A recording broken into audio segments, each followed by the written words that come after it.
for a very long time. Experiences do teach you something, even if you cannot read and write. Absolutely. So we learn a lot of things. Yes. Hello, can I speak? Yes. Fine.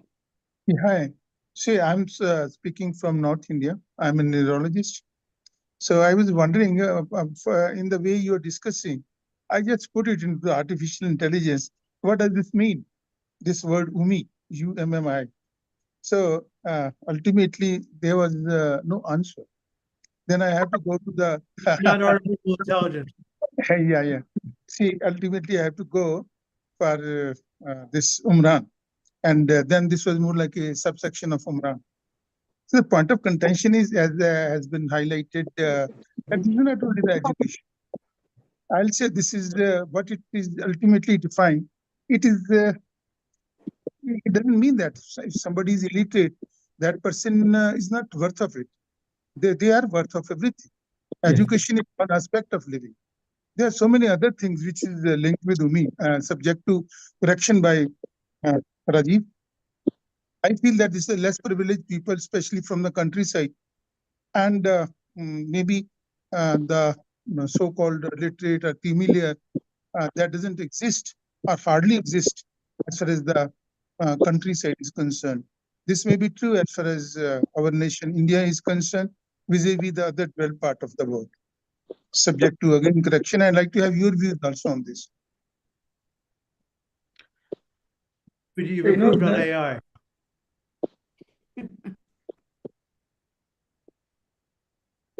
You know, I mean, being illiterate became something.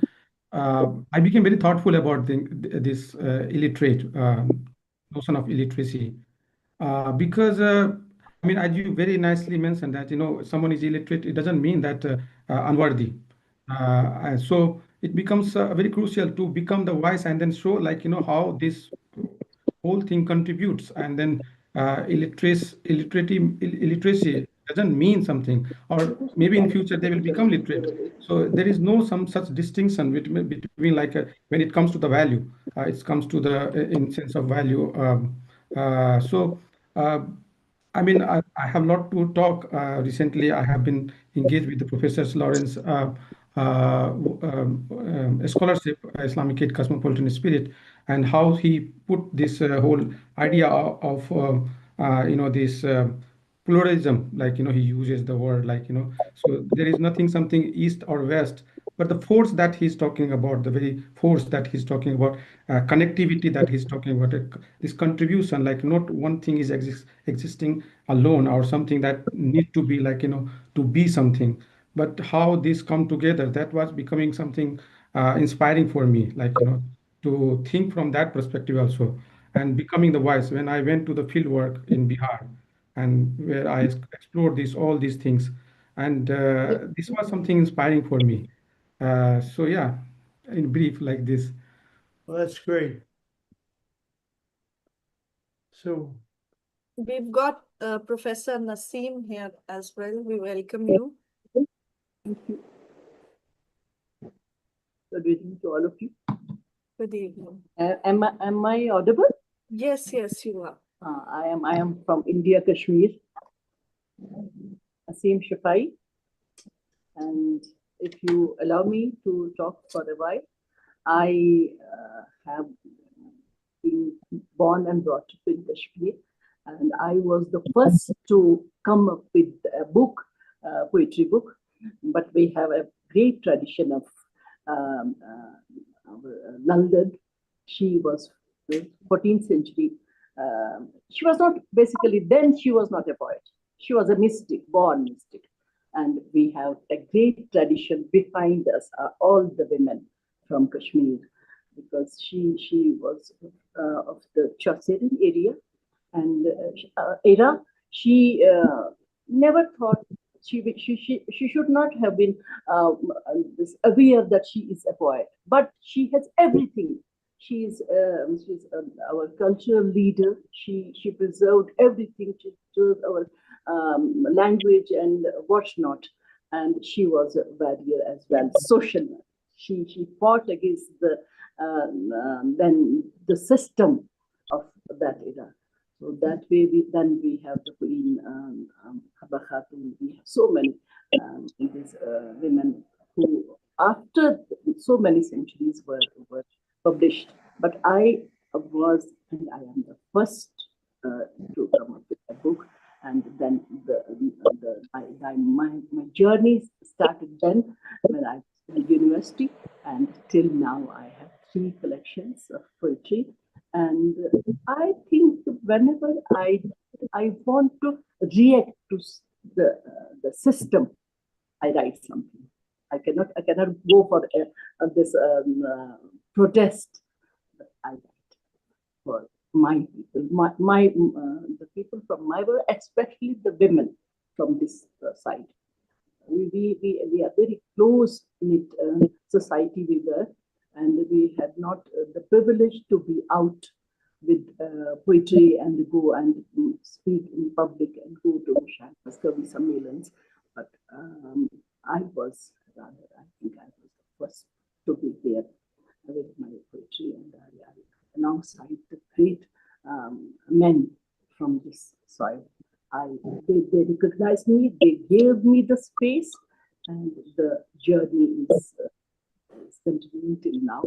And I write for every Kashmiri woman who cannot write, who don't know how to write, who has so many things in her heart, in her eyes, when she has the tears, when she has the child in her lap, and then she also is a creator, she is a writer. She cannot speak, but she has something in her. She's a mother, and so I wanted to write for everybody, every woman from the side. My first book is the name of my first book is Opened Window. I wanted the outer world to see me, and myself also to look at, have a look of the outer world.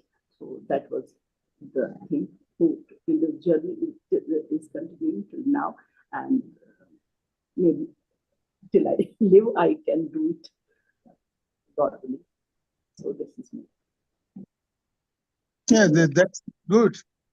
See, Yes. that sounds good. See, I was just wondering when you were just narrating the things, is this learning a prerequisite to tell one's emotions? No, not at all. Yeah. I don't think so. Mothers were not educated at all, but Yes. they had the experience of life. I You're- think when we write something, we write the life itself. Now we are privileged that we can write, but they Right. knew more than us. They experienced. So that's where I was. You see, basically being a neurologist and with the 5 decades of experience, as far as the genesis of voice are the language, then learning capabilities, as far as the intellect is concerned, left hemisphere is concerned, right hemisphere is concerned, the language, learning, and where lies the actually the word, skills, communication, everything. See, ultimately, we have to find whatsoever you are saying is well taken and with a great respect. You see, all these things are meaningful. You are doing a wonderful work because you are presenting something which is very, very meaningful as to the society is concerned, as far as one of the major section of the society is concerned, the women. And I must highlight here only that the women are much more powerful as compared to men. So men shouldn't feel offended. But at the same time, I'm quoting you the science. You see, it is only in the mitochondria of the cells of the woman where the actual metabolism happens by a hormone known as cytochrome C oxidase, which is lacking as far as the generation of energy is concerned at the cellular level in males. So in that way, the females are definitely much more powerful. Of course, they are socially abused and there are so many other things. I'm not touching that. But what you said is well taken. But at the same time, I was just wondering, because as far as the emotions are concerned, uh, they, uh, they can be surely decorated with the communication, with word power, and that's what the ultimate the interaction between the conscious and subconscious mind. See, basically, whatsoever the script is concerned, learning is concerned, or all these things are more linked with the conscious mind, the left hemisphere of the brain, the learned activities, the intelligence quotient. It's of course in account for the emotional quotient also, but intelligence quotient is far more comes in as far as the writing skills are concerned compared to the emotional quotient. That's what I mean. But other yes. Dr. Suresh, I'm so sorry. I apologize for cutting you in right now. So we were a little short of time. I'm hoping that we can discuss all these things in the open mic session, and that would be really, really insightful. But before that, we can start the event and go with the flow of events so that those who are waiting in line can, Yeah, please. Yeah, sure. Thank you so much. Okay, so I formally now start the event. Good evening, everyone. Welcome to Her Story, Her World, Voices, Verses, and Visions. A heartfelt gathering organized by Umran Mahila Manch or UMMI. Today, as we celebrate the Foundation Day of Umran, we come together in a spirit of reflection, celebration, and solidarity. This is a space for heartfelt sharing, for something more intimate. As we were discussing right now, a circle of voices offering poems, stories, songs, and memories that speak to women's life, dreams, and struggles. Before we move ahead, I'd like to share something about UMMI. This event is organized by UMMI through the collective efforts of UTalk magazine and UMMI both. The word UMMI, as we were discussing before, is rooted in Arabic for mother. It is also rooted for one who cannot read. So as we were discussing about the insights before, that mother, is something who doesn't come up with a prepped up book that how to parent a child. It is an own experience, a learned experience. A mother carries the warmth of origin, the strength of nurture, and the timeless rhythm of resilience. So just as a mother cradles stories in silence and sings lullabies of courage, Ummi was born from the same impulse to listen, to gather, and to give voice. This event, Her Story, Her World, is a reflection of that maternal spirit, soft yet unyielding, tender yet transformative. It is a circle where voices rise not in hierarchy but in harmony. As we move forward, I want to share with you that Umran Mahila Manch is a dynamic grassroots forum based in Bihar, committed to empowering women and transforming communities through collective action, dialogue, and sustainable development. Founded by Veena Devi with the support of UGS Foundation, the forum has emerged as a vibrant platform where women from diverse walks of life, regardless of literacy level, convene to address pressure social issues and reimagine their futures. With a strong emphasis on community-driven progress, Umran Mahila Manch has initiated impactful programs ranging from environmental campaigns and literacy drives to sanitation awareness and economic skill-building workshops. The forum embodies a transformative spirit rooted in collaboration, empathy, and local leadership, shining as a beacon of hope and change for women.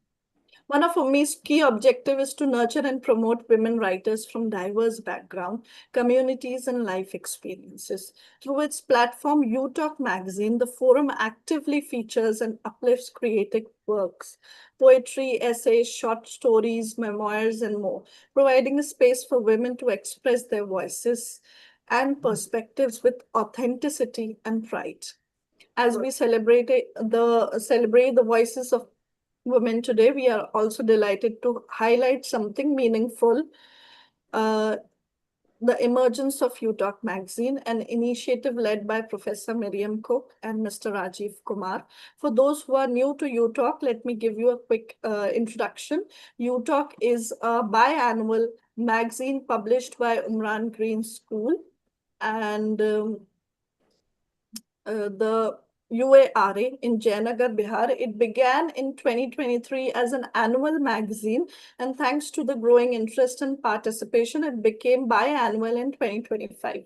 What makes UTalk special is its mission: It bridges the rural and the urban perspectives through poetry, essays, art, and photography. It's a space where creativity meets community, where voices from students to grassroots storytellers are heard and honored. Each issue uplifts diverse stories while showcasing the transformative work of Umran's education, cultural and exchange and rural empowerment. At its heart, UTalk is about fostering dialogue and celebrating diversity and amplifying the voices that often go unheard. So UTalk is more than a publication. It is a platform for everyday raw voices. In a world where mainstream media often shapes and narrows cultural narratives, UTalk creates a space for diverse perspectives, especially those often left unheard. So this magazine invites people from all walks of life, all walks of age, to share their stories, opinions, and cultural expressions in their raw, authentic form. By doing so, it bridges the gap between cultures, honoring the richness of difference and fostering dialogue across borders and boundaries. We are excited to witness the impact this initiative continues to make. Thank you all for joining us. Whether you are here to speak or to listen, your presence matters. And we hope this becomes a space for connection, courage, and healing. Now, to begin with, we are honored to welcome our special guest here, whose scholarship has illuminated women's voices across cultures and whose presence today is a true gift. Professor Miriam Cooke. She's a renowned scholar of women's studies and Arab feminist thought. Her pioneering work explores the intersections of gender, war, and resilience in the Middle Eastern literature and societies, with powerful insights into how women narrate survival and resistance. She has inspired generations of scholars and activists around the world. Alongside her, we are also deeply acknowledged with the immense support of Professor Bruce Lawrence, an eminent scholar of Islamic studies and interfaith dialogue. Professor Lawrence's work bridges religious traditions and cultural narratives, and his guidance throughout our journey with UTalk has been invaluable. So both Professor Cooke and Professor Lawrence have been key pillars in the conceptual growth of UTalk, encouraging, advising, and guiding us through a series of conversation reflections that help shape the magazine into what it is today. So we are very proud to have them as the honorary advisory members of UTalk, whose wisdom continues to inspire this platform. We also take this moment to acknowledge and thank the esteemed professors who have offered their support as advisory members of UTalk: Professor Raziuddin Aqil, Professor Maninder, Professor Rakesh Thakur, Professor Purnendra Rajan, and Dr. Ajit Kumar Jha. Their encouragement and presence enrich our collective journey. Now, please join me in welcoming Professor Miriam Cooke and Professor Bruce Lawrence as we look forward to their words of reflection. And I invite you now, Professor Miriam, here. Good. Thank you. We'll just do a single screen. And can you bring the thing? I just want to tell you that it's either you or it's us, but I suspect it's us. Our connection was going in and out, so I hope that it will stay in while I talk. So Salima, thank you so much. What a lovely introduction. And it is our pleasure and honor to be so involved with all of you. It's an exciting project, and thank you for including us. So for today, I'm going to talk to you about a Syrian Sufi poet, Huda Namini, who, let me share my screen. Share, yeah. And I'm not always very good at this, so let me see if I can do that.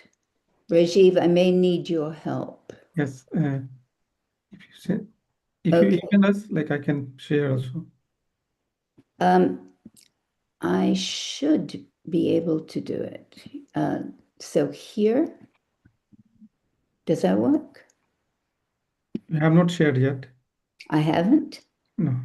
Okay. The green button in the middle, do you see? It's a share written. Yes, I did actually. You can do like a complete screen share. Yeah, but I need to. Entire Okay. screen share, like once How's you that? Is that, do you have it? no, when you click the green button, then it will come as a entire screen share. Click that one. But in the meantime, I seem to have lost you. So, dear me. Okay, so here we are. And how do I do this? Oh, okay. So yes, I pressed share. And then comes entire screen share.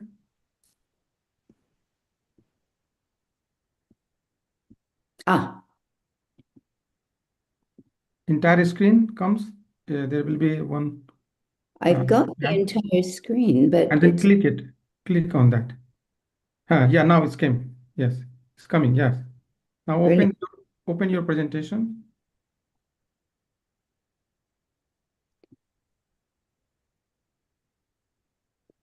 Is that it? Yeah, yes. Now it's visible. Yes. Alhamdulillah. That was going to be disappointing. Okay. Good.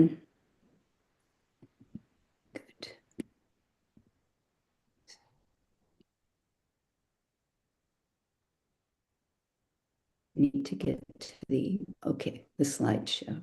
Good. There, sorry. Apologies. So today I'm going to talk to you about Huda Naamani, a Syrian feminist Sufi poet who was born in Damascus in a very elite family, and who moved to Lebanon in 1968. Her elite family goes back to important Sufi leaders, including Abdul Ghani Nabulsi from the 17th, 18th century. So she came to Beirut. She got married and they moved to Beirut in 1968.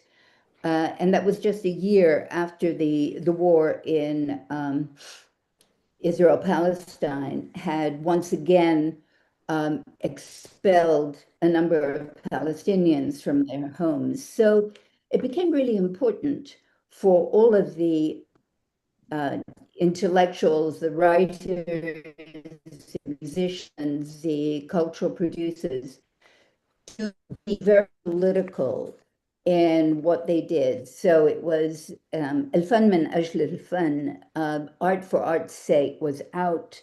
You had to be very politically engaged.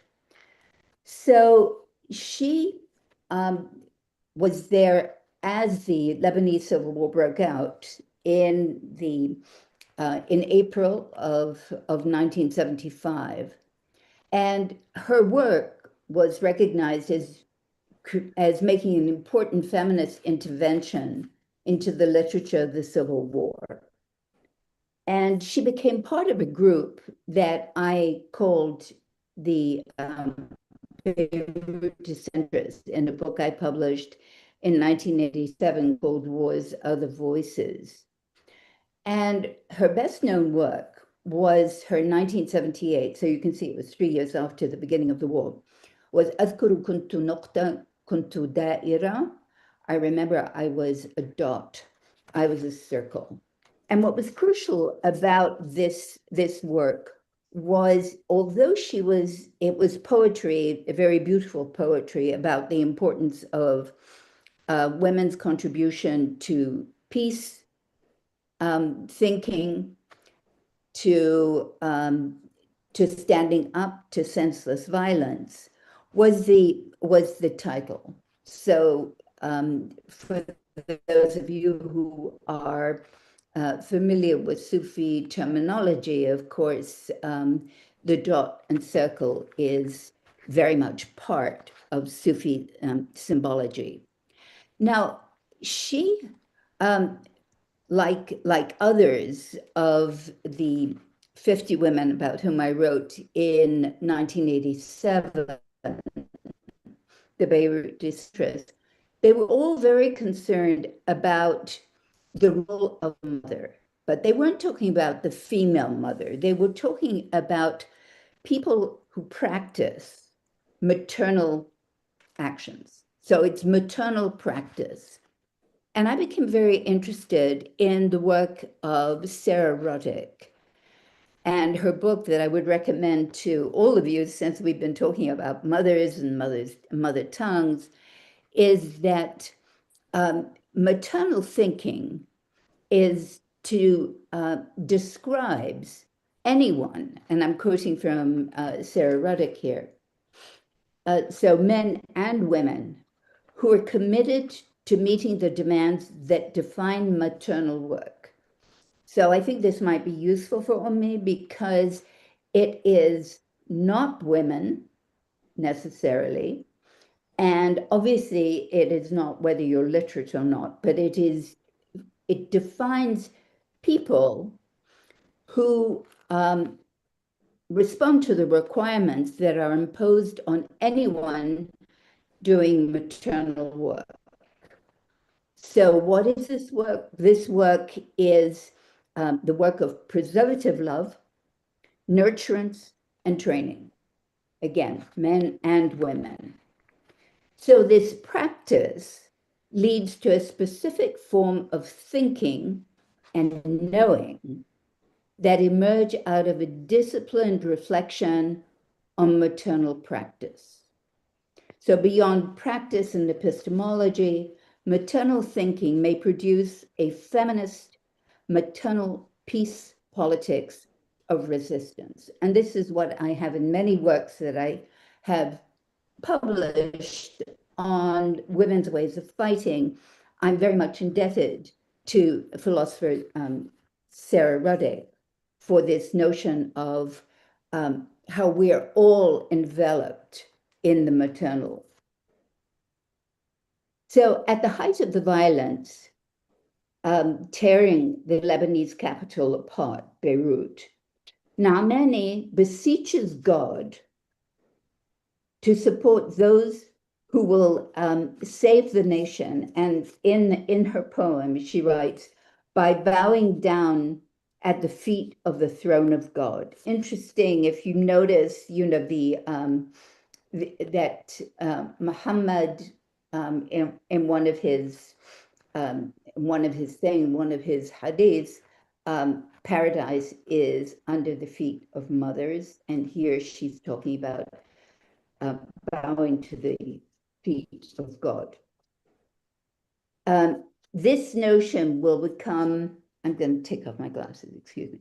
This notion will become, and I quote, your body that does not die, your sky that does not die, your God that does not die. So this notion of the maternal and the nation. So we read here the oscillation between women and men resisting non-violently for the preservation of their sacralized nation and God, between the dot, nokta, and its concentric circles, da'irat, radiating out and resisting the senseless violence engulfing Beirut. In a process that she announces in the title, I remember I was a dot, I was a circle, but does not analyze until 20 years later in her ecstatic epic poem, the book of Kitab al-Wajh wa Tawajud, the book of ecstasy and its indicators. Huda Naamani, and I will be referring to her in the future as Huda, performs her own and her nation's absorption in the divine that connects the dot and the concentric circles of existence. 8 years after the war was declared over, in other words, in 1970, and in a context of continuing chaos. So many times wars are declared over, but they're not. Huda published her epic poem in 1,000 extravagantly bound volumes. And here it shows you, I show you the cover. In her dedication, she sent me a book, one of these books, and Huda characterized this book of ecstasy and its signs as, quote, this dream of love and pain for a better world. Huda dwells on and in wajd ecstasy that leads to fana, or extension of the ego in the moment of tajalli, God's self-manifestation. So a majority of the poem she refers to as munajat al-unutha. So it is a woman's heart conversation with God. And in all of her poems, here in particular, women have a privileged relationship with God. Words of love and passion like ishq, hub, hawa, tayyam, sharaf, wala, lo'a, and daylam, catastrophic love, indicate her enraptured state to God. And God in this poem, and you'll see why I talk about this, is that she's hearing a sound that she wants us to hear, and that is God responding to her. And he says, I said, Huda. Huda says, your name is the truth, truth, truth, haq, haq, haq, haq. God responds, I said, I am the truth. This call and response recurs with Huda saying, you are, and God repeating what she has said as though to confirm the correctness of what she has just said. The relationship of human and divine is reciprocal with Huda, as in a marriage. The immanent God needs Huda to call upon him, for without her call, he would end, at least for her. As he had once asked Adam, Alastu bi rabbikum? Am I not your Lord? God now asks Huda if she has experienced his presence. And God says in her poem, you saw me, did you not see me? You heard me, did you not hear me? These lines echo a hadith Qudsi, where God describes himself as the hidden treasure. Desiring to be known, he created the world that it might know him, and he might see himself as the mirror of creation. So here, God's call to Huda to acknowledge him by affirming her vision and hearing recalls the primordial covenant. Yes, she has seen him. I saw you when your face flooded my face. I heard you when your voice erased my voice. Why did the mountains around me not crumble when you addressed me? Why do the heavens not collapse above me when you address me? I heard you, I saw you while the universe slept. Like Adam before her, she alone saw and heard God while the universe slept. How is it, she asked God, that her witness of Tajalli had not shattered the universe? Like all spiritual searches, Huda longs for annihilation. And God promises that in a time to come, she will exist through him. You will live through my living. And you can read this while I go on. I'm afraid I'm running out of time. So this is her conversation, her munajat al-unutha, her woman's conversation, intimate conversation with God. So at the end, in the polished mirror of her heart that God has just opened, God removes doubt and dwells there as a king upon his throne. So what she did was to write and paint and perform in whirling her ecstatic experience through and beyond the written words to sound. So why sound? The poetic, rhythmic rhythm of words and phrases repeated in staccato form, قد, هو, أنت, موت, الحق, compel a reading that is heard and then chanted, whether aloud or in one's head. So I won't go through this, but you can just see on the page the repetition. And this is the dhikr, this is the remembrance of God that Sufis practice. Hu Allah, hu Allah, hu Allah, in an ecstatic attempt to connect to God. So here you see the repetitions. If I had time, I would read it to you. But on the left side, the first letter is Ha, which is the first letter of Huda's name, Ha Huda, but also the Ha of Huwa, which is He, which is God, Huwallah. So she then painted while she was writing, while she was whirling. And these cloud paintings I called Barzakh paintings. So in her modernist mystical poem, lyrics, she paints and dances in the soundscape of dhikr rituals.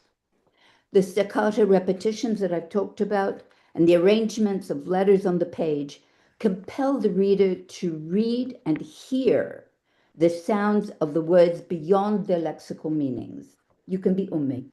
You don't have to read to be able to understand it because the sound gives the meaning. In so doing, the reader is invited to share in the creative act.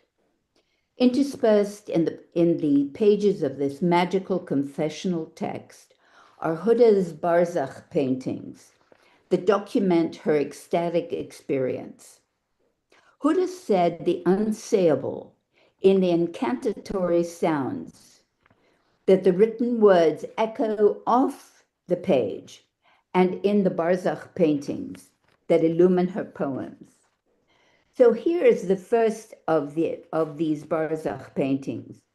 It represents the Big Bang, kun, be, God's first words, and that is creation out of the day of Alastu.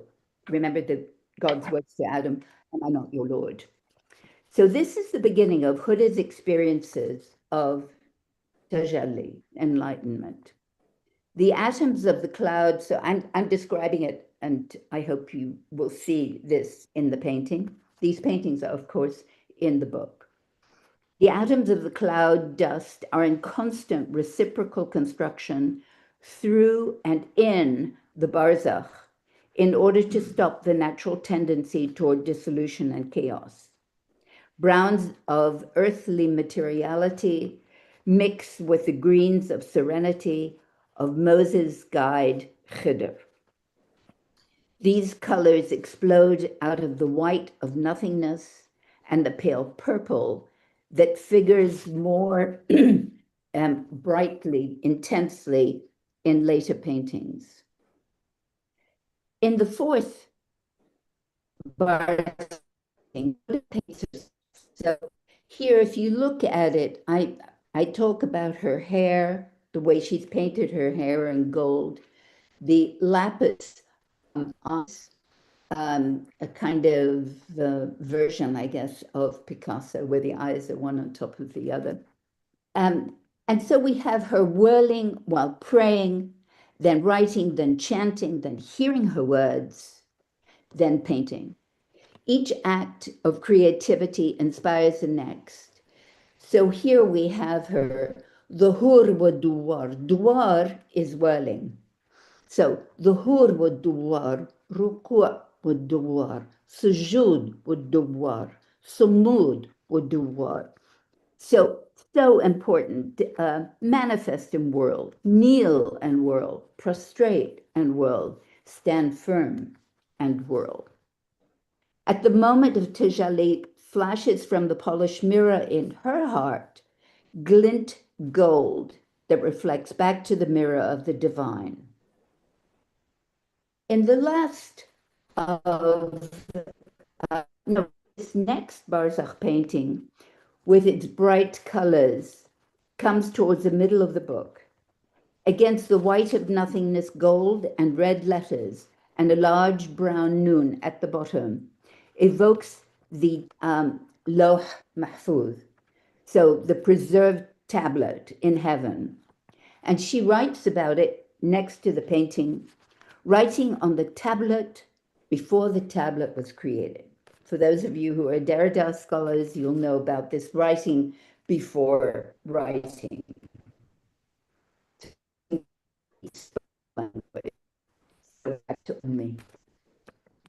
So she's painting the primordial writing of this tablet on which the Quran was inscribed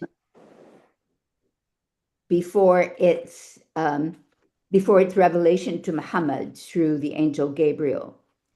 The writing preceded even the celestial words on the preserved tablet. And the bent black line in the bottom right-hand corner suggests the beginning of her name.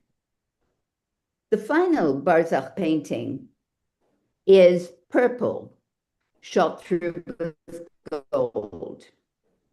So this purple is the purple of enlightenment. Addressing God, she writes that he is the purple mirage. And here on the right, it's covered by the faces of the participants. Here we go. Great. Anta al-maut al-urjuwani. You are the purple death, the purple scream, the purple mirage. Without a signature in this one, Huda is no longer differentiated, but annihilated in the mirror of the divine. So Huda designs, okay, I think I have to move the faces again. Okay. Why is it not moving? Okay, good. So Huda designs the architecture of ecstasy in such a way that human and divine behave as one, intertwining dancing, painting, praying. Yes, praying is crucial. I didn't discuss this, but the words that she chants and writes are her prayer. So dancing, painting, praying, writing, whirling, and chanting in an endless loop, she builds a frame for the mysterious, mystical experience that cannot be expressed in letters on a page. Contesting centuries of mostly male Sufi claims that wajd or ecstasy cannot be articulated beyond its signs, Huda Na'amani has created, we might even say choreographed, a multimedia performance in sound, dance, and color that fill in the silences that stop the pen, making the ummi more important than the pen, that stop the pen struggling to articulate the barzakh of ecstasy that stretches into infinity before and beyond language. So bravo to all the ummis in art that we know. Thank you.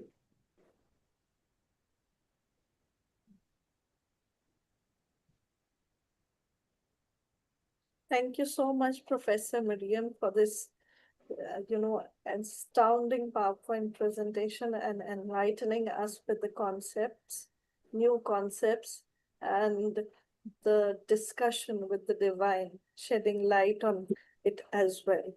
And something I was reminded of as well, that a lot of people question in Islam that why are all prophets men? But what they do not question is the love language of the divine, which is often, equated with the mother's love, which is 70 times more than a mother's love. So this is something, very uh, extraordinary in itself. And the mother can be a man. Yes, yes. So now over to you, Professor uh, Bruce. Now I invite you to share your reflections as well. Fine. Just a second, I'll be sharing the PPT that I have. So let me just.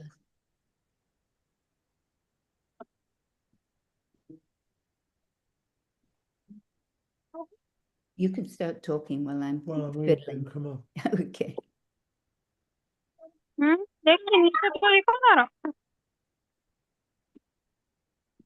Do we have it, Rajiv? Yeah. Now it's coming. Yeah, It's coming? it came. Yeah, it came. On the left. Take yours off. Mine is gone. This. Yeah, it's okay. There we go. Just one. So this is the one that you gave me, Professor Bruce. Yeah, this is the one. Thank you. I decided to title my talk, A Reverence for Words, the Feminine Accent of the Holy Quran in Words and in Art. So, if I can do it. So, the Quran itself, it doesn't need any introduction to this group, but it's 114 surahs or chapters and 6,236 ayat or verses and over 77,000 words. And so it's a really marvelous and also evasive text because it began unvoweled, became fully vocalized by the end of the 7th century, then copied by hand, then printed, reprinted countless times in Arabic, and of course memorized and recited in Arabic in different modes, and then translated in 83 languages. And one of the things that has surprised me in the last decade or so of my own research is it hasn't just been translated in English, it's been translated 130 times into English. And those translations are sometimes very contradictory. So I'm using the one that I myself did with Rafi Habib, which came out last February 2024, called The Quran, a Verse Translation. So next slide, please. So I think I could spend the whole 15 minutes I have allotted on just the Surah Al-Fatiha, because it's also called Kitab. And some people just say, oh, that means it's the first one.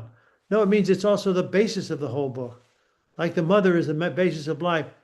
And why is it called Kitab? This has been the subject of endless speculation. And I have myself decided, and not without controversy, not without pushback, but I've decided that the crucial element to understanding the Surah Al-Fatiha is understanding the Basmala and understanding the first part of the Basmala, the Bismillah ar-Rahman ar-Rahim, Alhamdulillah Rabbil Alameen, ar-Rahman ar-Rahim, ar-Rahman Maliki Yawm ad-Din. That how you have this rhyme in the invocation, what's called the invocation before you get to Iyyaka na'budu wa Iyyaka nasta'in. Just the invocation you have in the name of God, Rahman and Rahim. And what does it Rahman and Rahim mean? And one of the things that I always stress with people who are not Muslim or people who are Muslim but don't speak Arabic is if you have Rahman and Rahim, even if you know no Arabic, you can hear the rhythm, Rahman, Rahim. So when you have it in some other language, in this case English, there has to be a similar rhythm, a certain compatibility between the words. In other words, if you choose merciful for Rahman, you have to also have merciful for Rahim. You could have other words, but compassion or compassionate. But I prefer merciful for reasons I won't give today, but it's obvious that it rhymes, all merciful, ever merciful. So the next slide, please. So Rahman and Rahim are both derived from Rahma, which is mercy, but according to Qurtubi, who's a major commentator in the Quran, both words derive from Raham, which is womb. And last time I checked, womb is a particularly female organ. It's accents a feminine disposition. So both Rahman and Rahim, two of the critical terms which become known as the Asma al-Husna, because of the whole chain of beautiful names for God, are both related to women in their basic etymology. And so what does it mean? Rahman, exclusively for Allah, encompassing mercy, whereas Rahim is believers. Or you could say that Rahman refers to all creation and Rahim is only for believers. But it's often agreed that Rahman is more generous and more gentle and softer, whereas Rahim is used in a more particular sense. So Rahman can only be for Allah, while Rahim can also be for others, as in Surah Al-Tawbah, Muhammad, the Prophet, peace be upon him, is referred to as Rahim. Next one. So I want to look very briefly, at two sites which illustrate the powerful feminine accent of the Quran. One which people don't often think about as Quranic, but it's very Quranic, is the Dome of the Rock in Jerusalem, which has underneath and around its tiles verses from the Holy Quran. And those verses aren't just random verses, the verses that connect it to Jesus and to Jesus' mother Mary. So, and I'll talk about the Taj Mahal after the Dome of the Rock. But notice, next one, please. The Dome of the Rock is here, a beautiful structure, which you can see from the outside. Next one, please. Next one. But underneath it has this many different things, which I've analyzed in writing elsewhere. But the two important things about this particular phrase is it's Jesus saying, "Peace be upon me, the day I was born, the day I die, the day I shall be raised alive." So all the aspects that Christians admire about Jesus are there in the Quranic verse, except the idea that he is the Son of God, which in the third one is refuted. But in the second one, it said, Jesus, the Son of Mary. So it very much attributes Jesus to the motherhood of Mary and why it's her motherhood that really produced him as the word of truth. And this comes in Surah Maryam, which itself is one of the holy surahs of the Quran, one of the 114 surahs, and the only one named after a woman. And Maryam is the most prominent woman in the Quran. So I think that needs to be accented, that Rahman and Rahim are feminine. Maryam has a prominent role in the Quran, but especially in a surah named after her, Surah 19. Next one, please. So people often wonder why, when I talk about the feminine accents of the Quran, I include the Taj Mahal. They say, after all, it was built by a man, but it was built for a woman. So I think there's two levels of agency involved in the Taj Mahal. Forget all the architectural debates about whether it's basically Hindu or Muslim or whether it's foreign or indigenous to India. Those are all architectural debates that one can engage.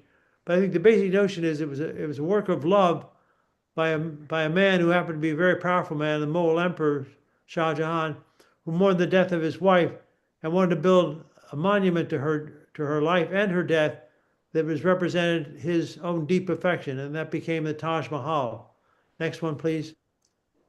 Inside you have this wonderful calligraphy around the Taj Mahal, but for those who can read Arabic, it starts out with the Basmala, Bismillah ar-Rahman ar-Rahim, there at the far right end of the curve. But then it goes on to talk about other things, about the sun and the moon and the falling of the stars. But it starts with the Basmala. The next one, please. There's the Shams, that very strong thing with the Shah in the middle is accenting the Shams. Next one, please. So here's how I translate this. Again, echoing what I think is my major point, if you don't remember anything else from what I say, that the Basmala must be translated consistently, and the Rahman is all merciful and the Rahim is ever merciful. So in the name of God, Bismillah, Rahman, Rahim, all merciful, ever merciful. And then this beautiful way, when the sun is folded up, the stars fall down scattered, when the mountains move vanishing, and this all comes from one surah, the Surah Takwir in the Holy Quran. Next one, please. And there's another external panel which has Subhanallah. This is Subhanallah, which you can barely read if you know Arabic, Subhanallah. And then I'll translate in the next line. Next one, please. So glory be to him in whose hand is dominion over all things, and to him you will return. So this is an eschatological theme. It seems to echo God as male, but it comes from Surah Yasin, which is, as you know, the funereal surah that's recited at every funeral that I've ever attended on behalf of a devout Muslim. So it's Yasin, so it encompasses men as well as women, and the hand is dominion over all things, but the God to whom is returned is the God of men and women. Next one, please. And above all, what makes the Taj Mahal such a testimony to a woman's merit and to a feminine view of even the most paternal figure in the world, Shah Jahan, is he had the tomb represent what the queen wanted, which was the Asma al-Husna to cover her own burial place. So this is the, when you go to the Taj Mahal, this is the queen's tomb as you first see it entering. The next one, please. What you see around it are the Asma al-Husna. I don't know how many of you can read the Arabic. I'm sorry, it's not as good a picture as it should be. But there's a Malik al-Qudus, al-Salam, al-Mu'min al-Muhaymin. It goes through and does it. And the next one will tell you what some of them are. Next one. So you have Rahman Raheem and Malik al-Qudus, al-Salam, al-Mu'min al-Muhaymin, al-Aziz, al-Jabbar, Mutakabir. And it goes on and on for several of the names, the holy names, the beautiful names of God. So there's a stress in that, but in both the Dome of the Rock and the Taj Mahal, I want to stress the point that what makes this such an attribute for women as well as for men is that that Surah Al-Ikhlas, which some people say, well, that's absolutely male because it's only addressed to God as he. But what it says, which I think is the most beautiful part of Surah Al-Ikhlas and why it complements Surah Al-Fatiha and why the Prophet Muhammad himself, peace be upon him, said, if you recite this 300 times after, you will have achieved the equivalent of 1/3 of the Holy Quran because it's so powerful. But it says, Ahad, say he is God. Qul huwa Allahu ahad, Allahu samad, lam yalid wa lam yulad wa lam yakun lahu kufuwan ahad. So even if you can't know Arabic, you know the one in the beginning in verse 1 and none in verse 4 echo the same thought that God is one, there is no one like him or equal him, which means there's no male or female, neither does he beget nor was he begotten. So in one sense, this is an attribute of God that says there is distinction between begetting and being begotten, but for God, that distinction does not exist. God is beyond all gender attributions. He is Ahad and Samad. And Samad is not a gender attribution. In fact, it only occurs here in the Holy Quran, and it has many, many meanings, but the one meaning that can never be disputed is that it's absolute, immovable, unchangeable. So in that sense, it's beyond gender, but includes male and female, maternal and fraternal, masculine and feminine ways of thinking. So I think Surah Al-Ikhlas to me is the capstone in both the Dome of the Rock and the Taj Mahal and the Quran itself of a transgender but inclusive view of humankind. Thank you.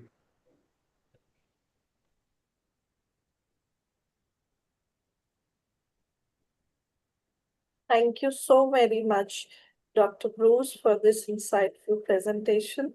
We thank you for joining in today and, enlightening us with your ideas. Now, moving on to, we are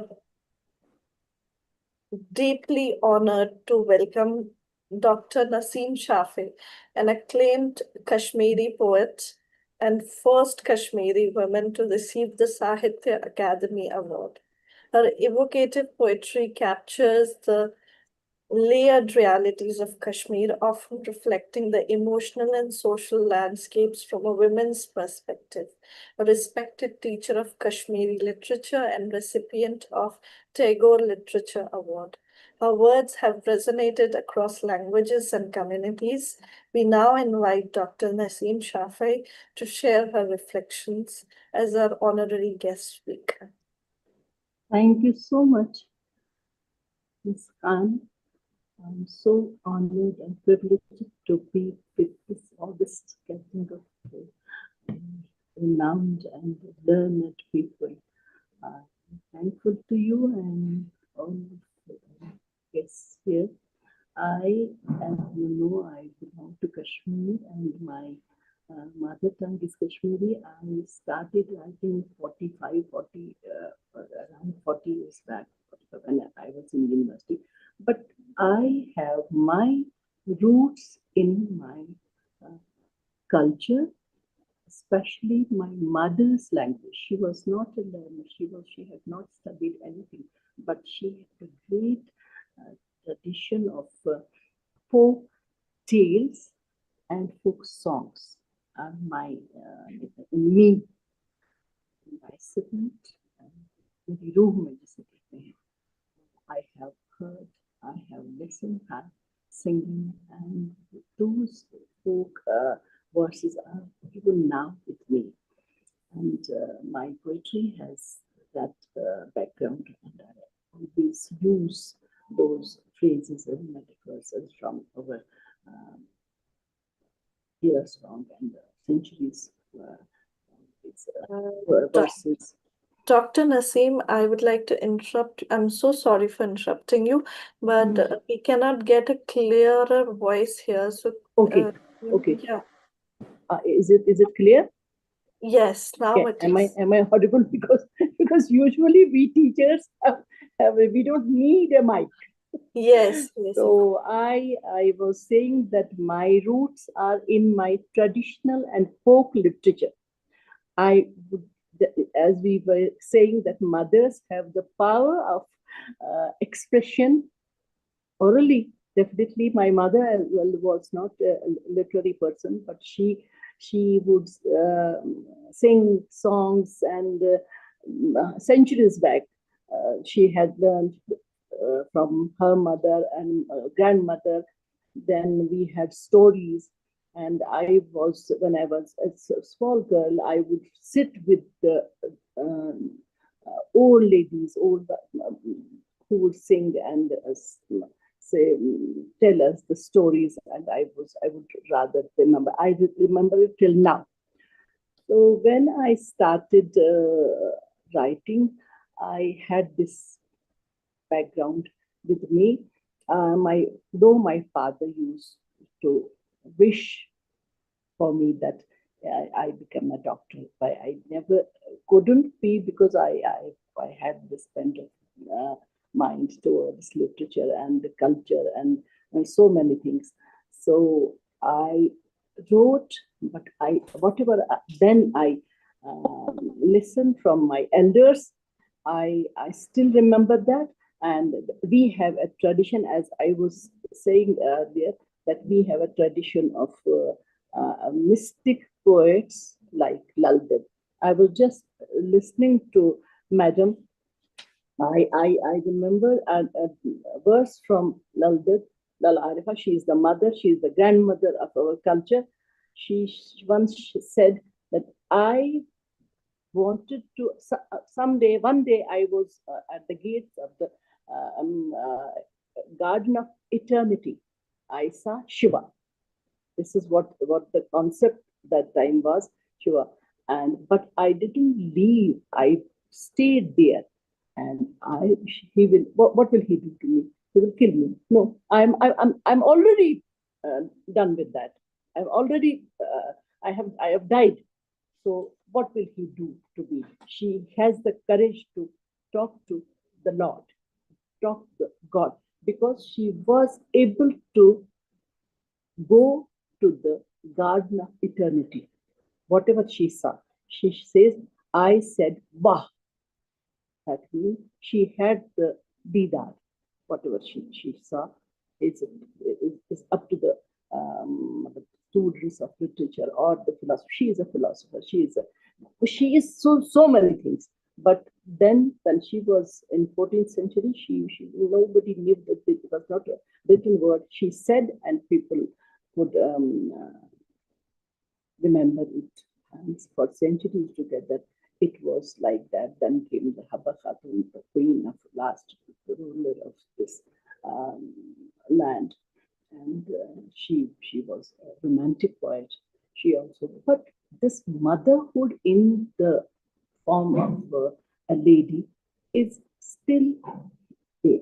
It is, and maybe science is going to produce the mankind out the babies, as well as Professor Saab in the beginning said that artificial this intelligence I cannot understand. I meet who I cannot understand, but nobody can challenge and nobody can compete a mother's love, patience, whatever she does for the betterment of the society, and first for the family, then society.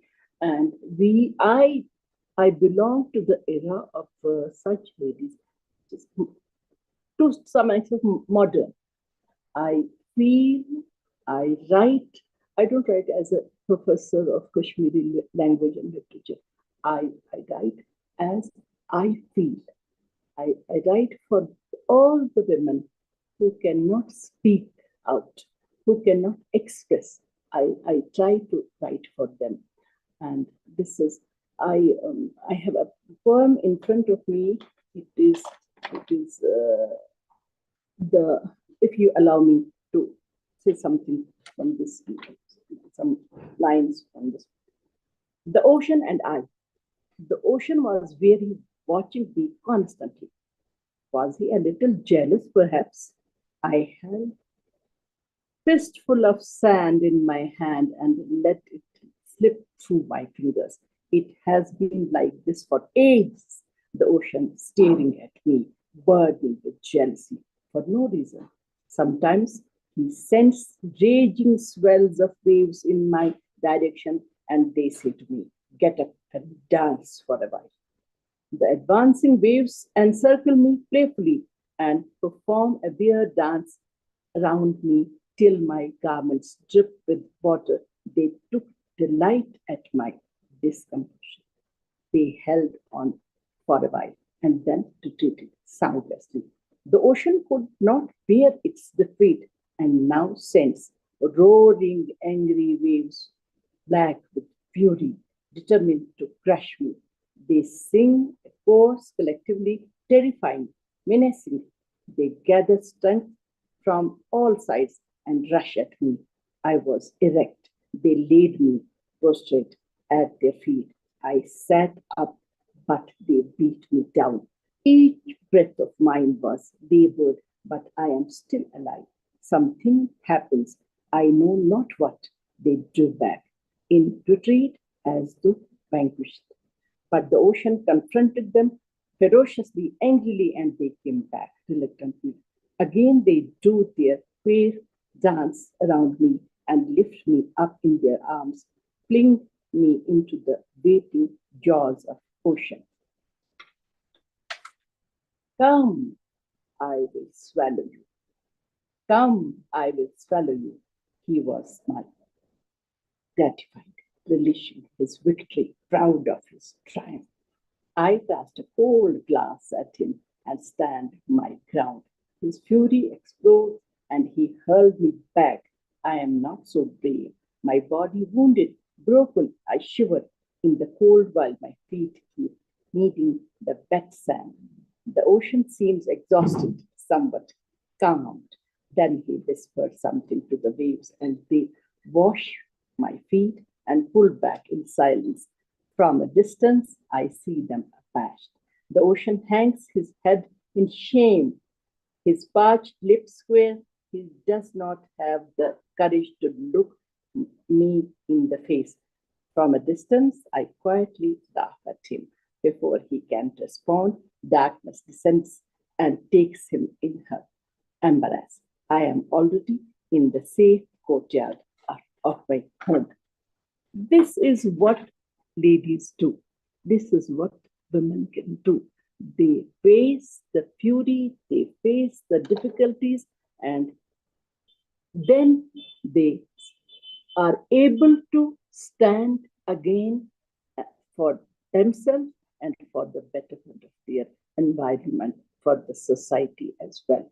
Because ladies are rightly so, as the professors in the first said, that they are much more powerful. They have the patience. They have. So this is how I write, how I feel, whatever the circumstances, whatever the our environment. We take our our topics from the modern day-to-day lives and express. And everybody, every woman can do so. And when she doesn't write, she also can express with her eyes lift, with her lips closed.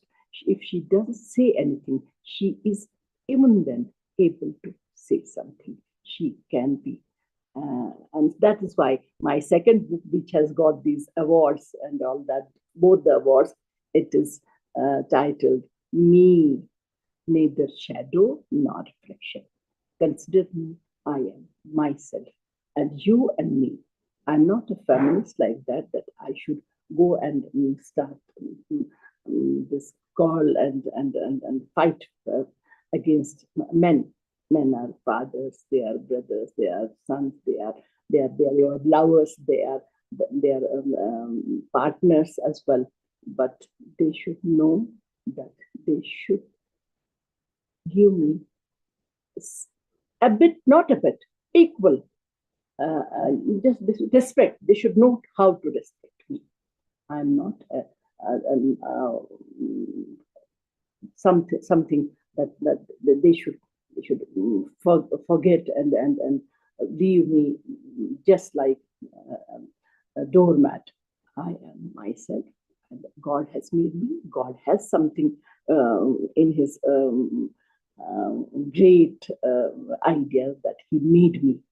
If He had not been this made something in His mind that he wanted me to be Amma Hawa, and He created Amma Hawa with Adam, and He wanted her to accompany Him.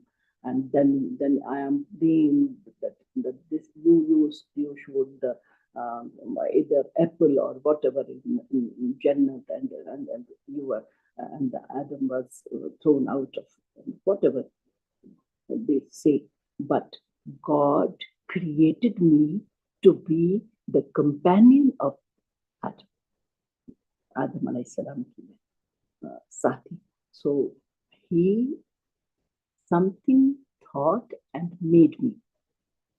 Everybody and society must know that I am not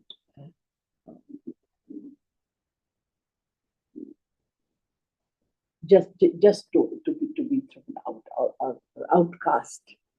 So this is what I say in my writings, and thankfully my language has given me so much of respect and love and recognition that I never thought about anything else. It is God has been very kind to me, and my next coming generation. There are so many girls who write now, and there are mystics as well. They write, they try to write, which I'm not able to, but I sometimes write Naat and Mankabat and Hussaini, and I am the first one in this Kashmir that I have been attending for 40 years, this Hussaini Mushairas or whatever you may be, poetic symposiums. Otherwise, women were not allowed to go in those poetic Mushairas. I am the first one, and God has been very kind to me. This is what is me, and my recent book is To Whom I Can Tell, the third one, to whom I have kept Hussaini and other things separate, and to whom, this is the title of the book, To Whom I Can Say.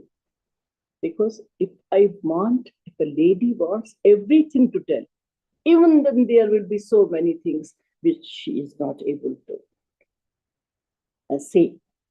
She keeps some things to herself in her heart of hearts. That is a lady. That is a mother.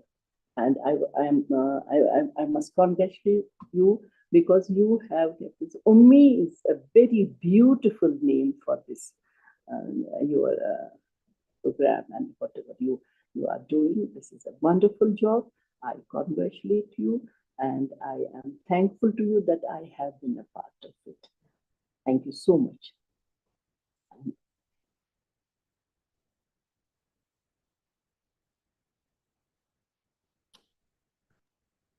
Am I audible? Yes, yes. Thank you so much, Professor Naseem, for these insightful things. And yes, surely you are the first Kashmiri Shaira, but there are many more to come, and Yes.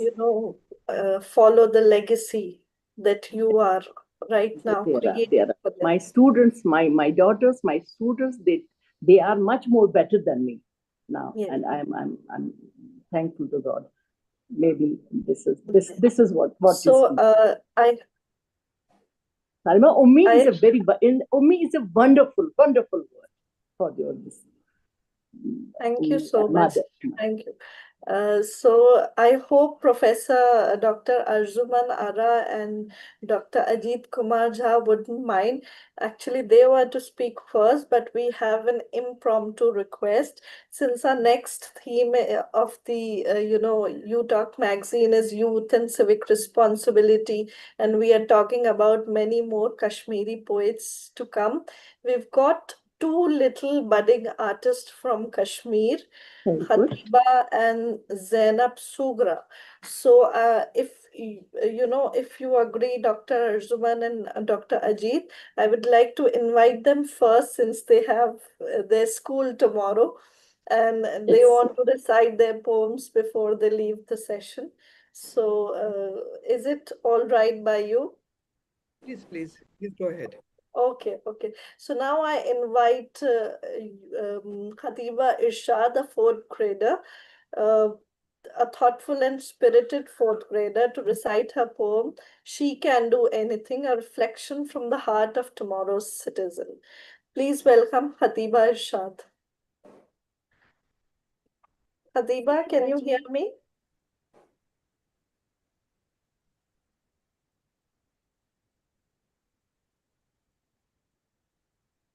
Good evening, everybody. My name is Khatiba. I study in fourth class. I am from Jammu and Kashmir. Today I am going to recite one of my poems. The title of the poem is She Can Do Anything. The poem reads, She can fly a plane up in the sky or paint a rainbow way up high. She can teach and she can lead. She can plant a hopeful seed. She can fix and she can build with dreams so big her heart is filled. She can read and she can run and shine bright like the morning sun. She is brave and strong, she is kind and wise, with courage glowing in her eye. No one says she is just a girl because she changed the whole world. Thank you, everyone. So much. God bless you. Thank you so much, May God bless you. Khatiba, for such a beautiful rhyme. And Thank I you, ma'am. hope you all enjoyed it. And now we invite Zainab Sugra presenting her poetry titled A Girl Can Be Anything.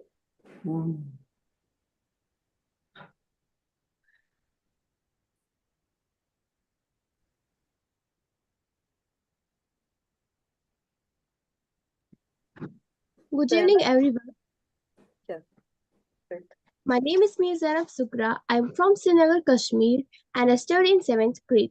Today, I am going to recite a poem titled A Girl Can Be Anything.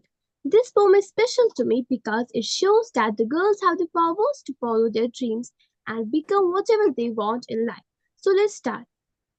A girl can be doctor smart or make a work of famous art. She can ride a horse or climb a tree and dream of all she wants to be. She can lead and she can teach, stand on stage and make a speech. She can fix a car or bake a cake. She learns new things with each mistake.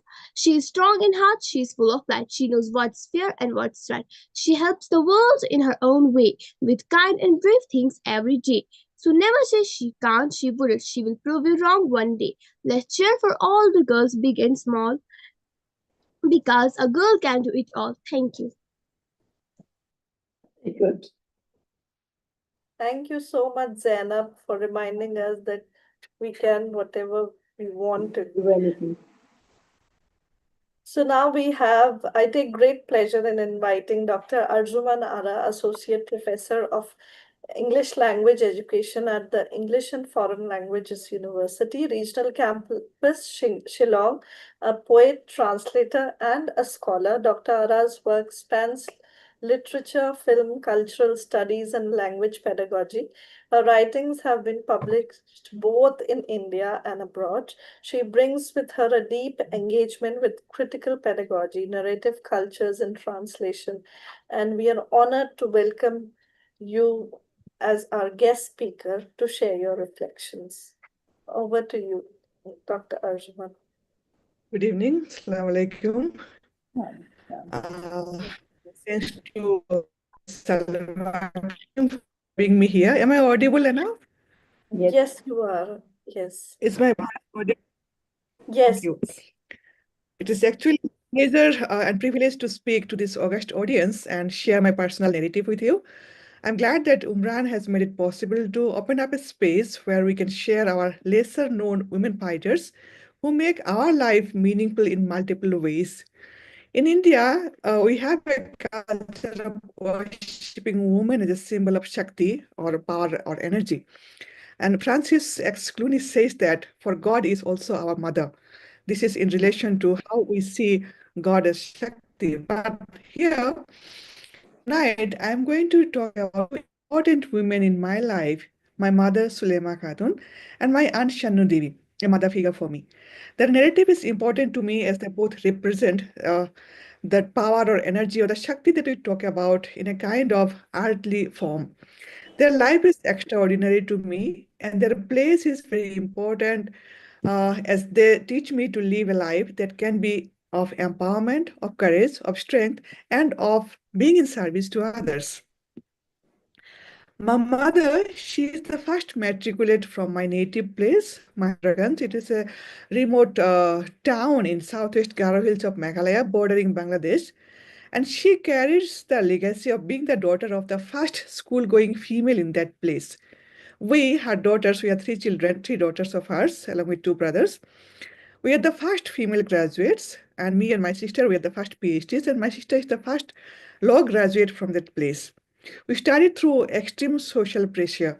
That place, being rural and backward, has a society of people who are mostly illiterate, conservative, and obviously predominantly very, very patriarchal.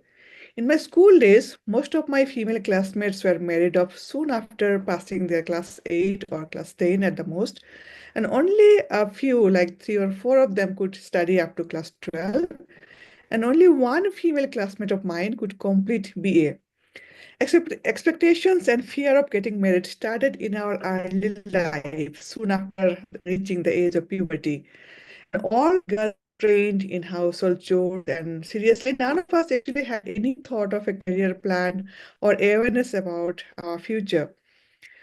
In such a scenario, my mom, she sent us to study in a town in Gwalpara in Assam, and she put us up in a hostel and made sure that we study. Staying in a hostel without parental care, or to be specific, male custodian's care, was akin to staying in a brothel in the eyes of many people. They used to question our character because we are like having a sort of the life or unveiled, shameless life.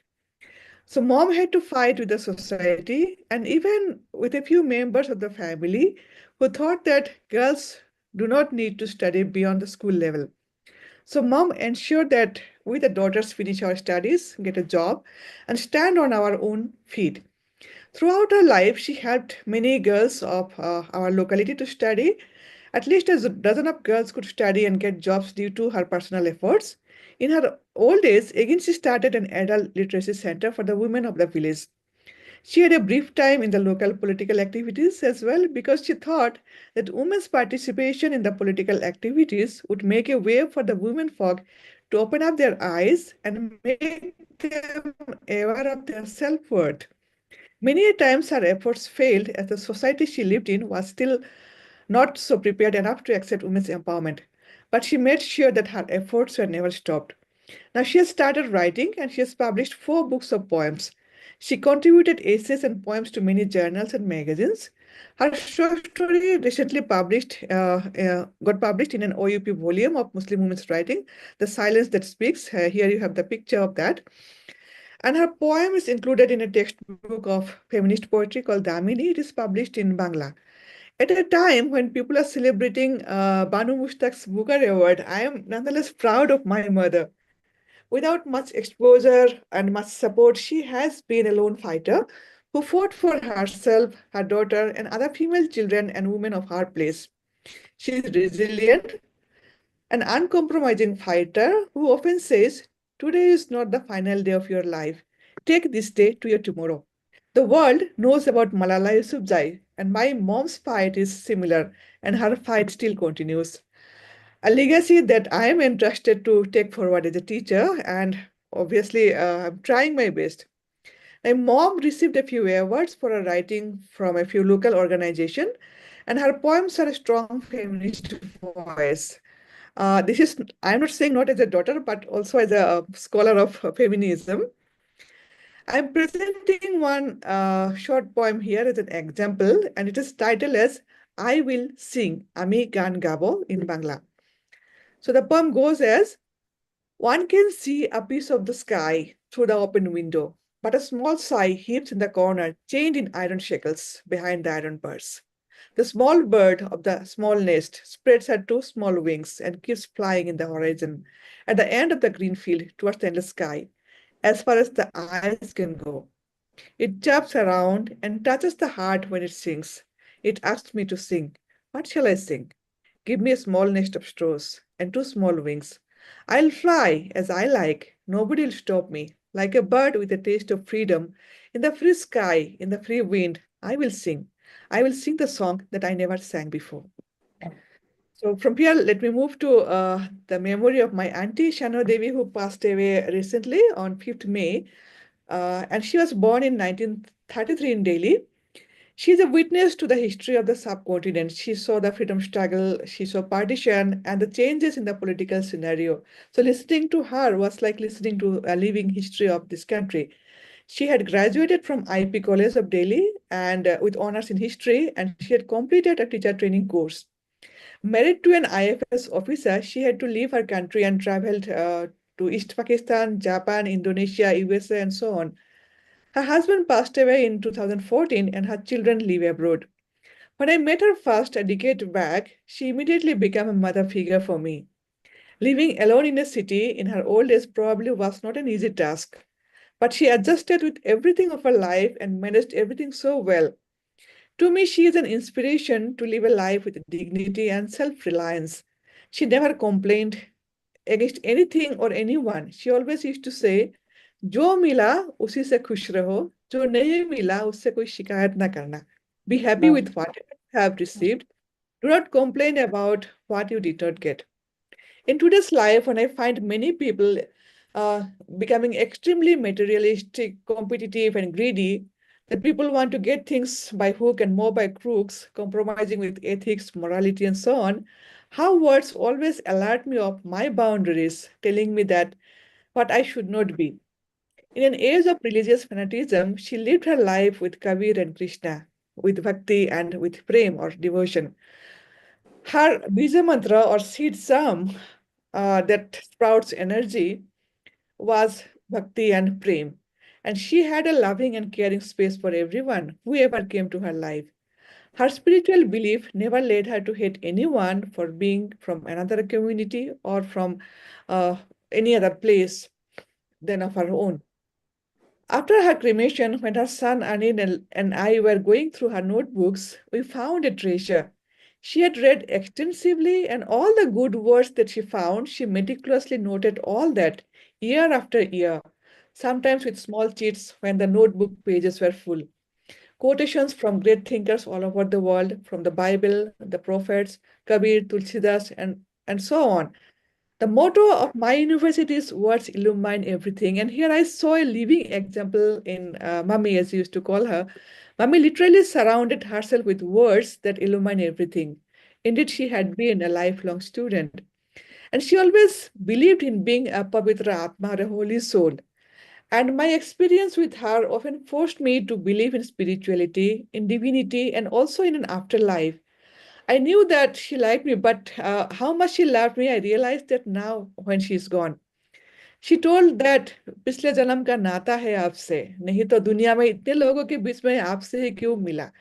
That we must have got some relationship from our previous birth. Otherwise, among all the people in the world, why do I meet you?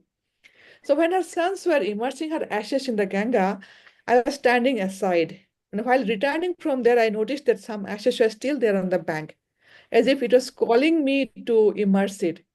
And as I started pouring the river water on the ashes, I remembered her words. And I could only whisper that, Mummy, अगले जन्म में फिर मिलेंगे. We'll meet again in our next life. I'm grateful to my life for giving me two such wonderful women in my life who could teach me the values of living a life, making it meaningful in more than one way. They are my ideals and the lights on my path. They make me understand why women are worshipped as symbols of Shakti and of resilience, of love and of care. I know that I can only aspire and struggle to be like them. At a time when the world is facing a deep crisis of dehumanization, here I find both of them spreading the message of love, of humanity, and of spirituality. If you see in one of the notes, she has written that all the souls are of Shiva, that everybody is like a Shiva to her, everybody is like Hari to her, everybody was like Krishna to Auntie, and so was my mother. She also has space for almost everyone, whoever comes to her fold. So they make me feel that instead of the goddesses of the esoteric narratives, they are the two divine figures in human forms in my life. So for me, I would like to tell about them by making a quote from Devi Mahatma, and it goes as, by you this universe is born, by you this world is created, and by you it is protected. As with them, I feel I was born, my universe was born, and they have created the world for me, and their ideologies, their practices, their tradition and values are protecting me. So I end my short talk with another word from the book, The Shakti, that she is the embodiment of every emotion, from compassion and ferocity to beauty and wisdom. She is the ultimate Shakti, the primordial cosmic energy. That's how I would like to honor these two feminist figures in my life. Thank you so much for your patient listening, and thank you for giving me a chance to share my emotions, my feeling, and my personal narrative with you. Thank you so much.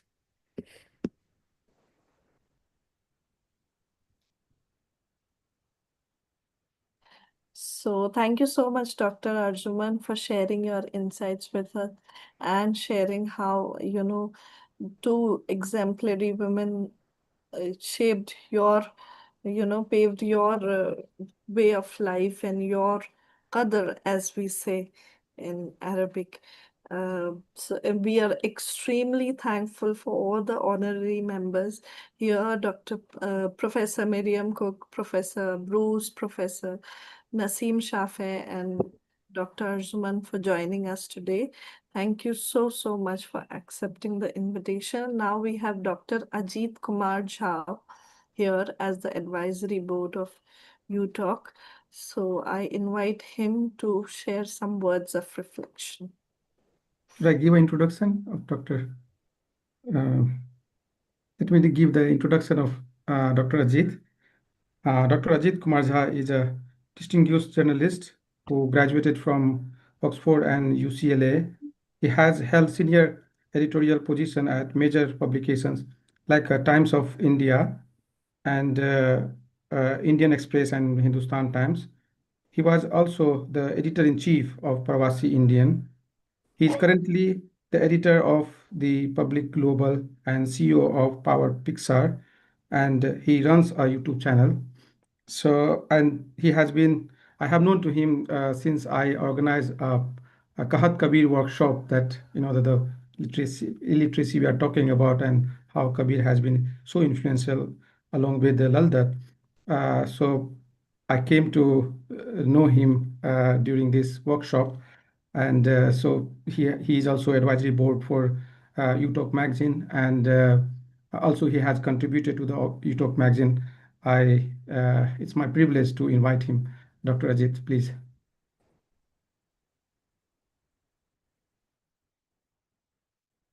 You are muted. Please unmute yourself.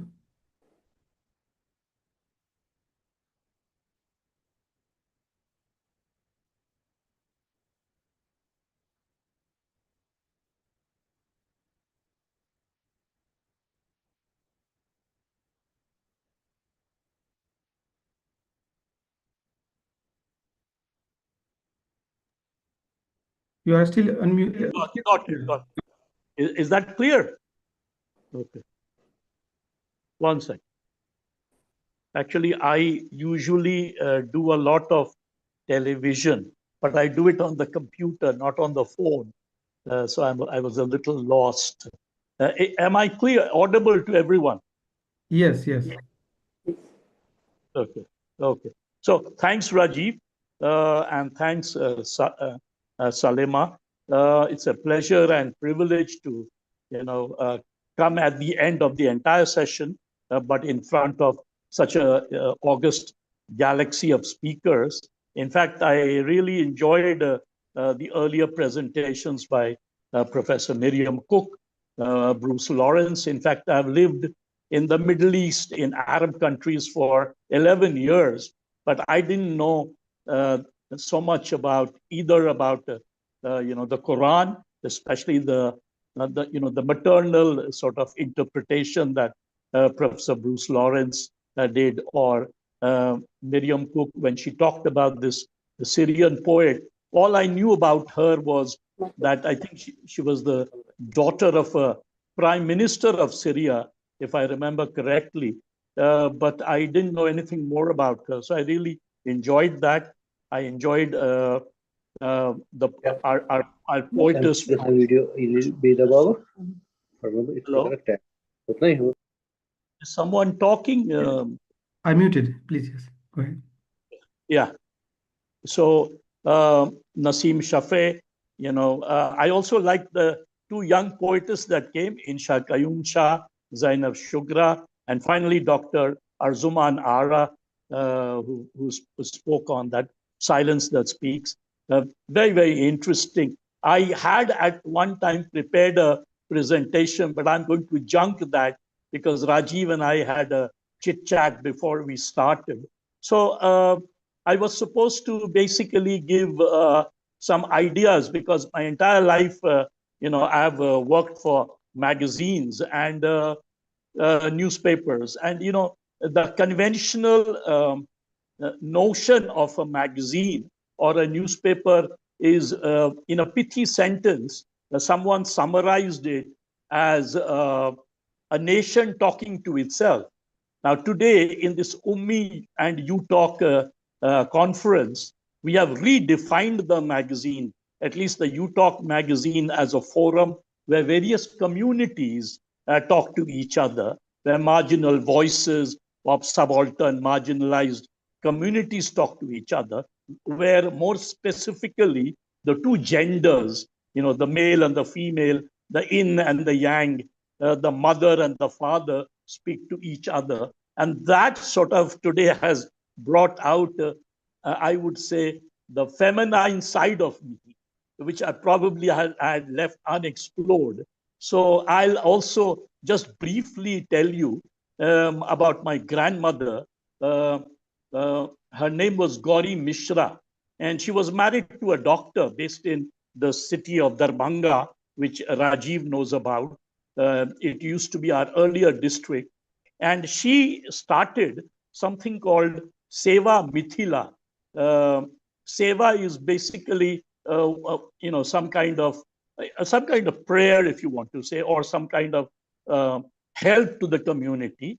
So, and Mithila is the name of, if you've read the Ramayana, the protagonist Sita, it's her other name. So the language that we speak, Rajiv, I, Dr. Rakesh, and some of us who speak that language, it's basically the language of emerging from goddess Sita. So she started an organization called Seva Mithila, which basically used to produce, which if some of you know, might have heard of, Madhubani paintings or Mithila paintings. And why is it interesting for those who are unaware of it?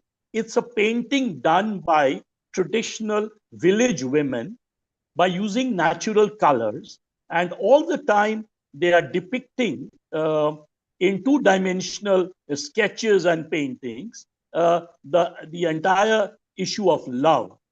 And love between, it starts with, of course, the two protagonists of Ramayana, because the Mithila tradition comes from Maithili, as I said, from Sita. So it is the love between Ram and Sita, but it kind of goes beyond that. It kind of goes into the love of Krishna with the gopis and with Radha, and then it even goes beyond that. And I have seen lots of Mithila paintings by some of the painters whom I have interviewed. And as I said, 99% of the painters are women.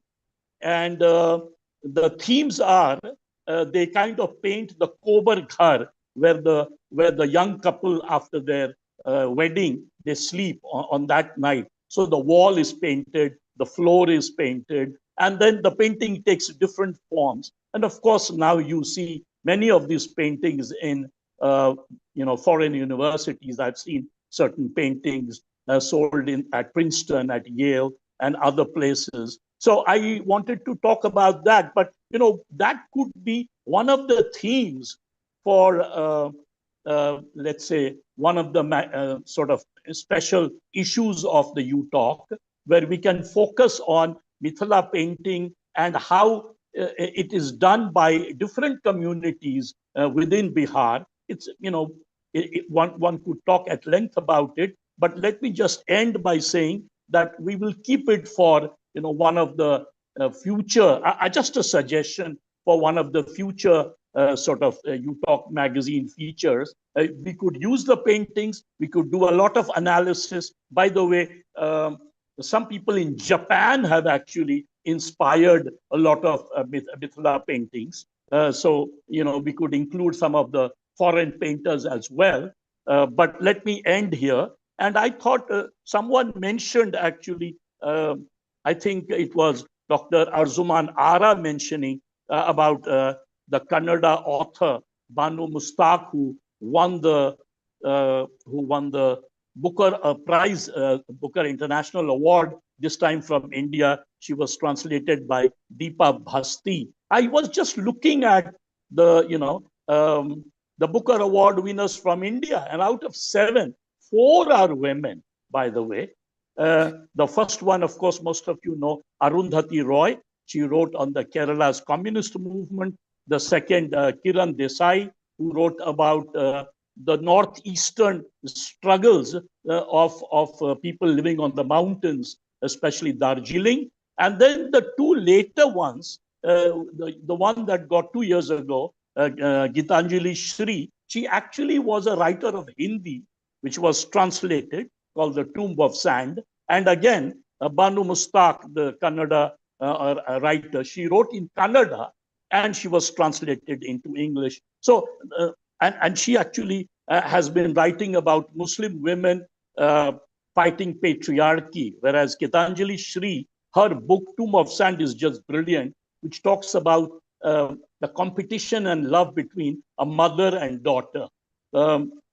So my point was, these are some of the themes that one could develop into a U Talk magazine. UMMI and other magazines can get together and we can talk about how different communities talk to each other, how the 2 genders talk to each other. I'll actually end here because we have run out of time, and I think everyone wants to either go back to sleep or have their dinner. So thank you very much once again for inviting me. It was a real pleasure listening to all the speakers and everyone. Thank you, Rajiv, very much for organizing this. Thank you, Professor Ajit. And now over to Rajiv, because Rajiv was going to invite one more guest here. So we have Professor Purnendu Ranjan. I hope he is here. Professor Ranjan, I think it's very late now in India, but Professor Ranjan, are you there?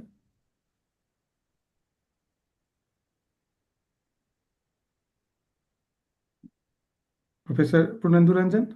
Yes, I am here. Yes, I am here. Okay, so let me, Professor Ranjan, thank you very much for being with us.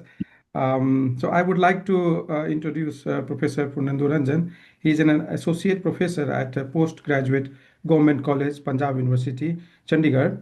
And we met during our recent workshop on Kahat Kabir in Bihar, a village of Bihar, where I discovered his profound scholarship on the history of Kabirpanthis. That established him as one of the major scholars in this field.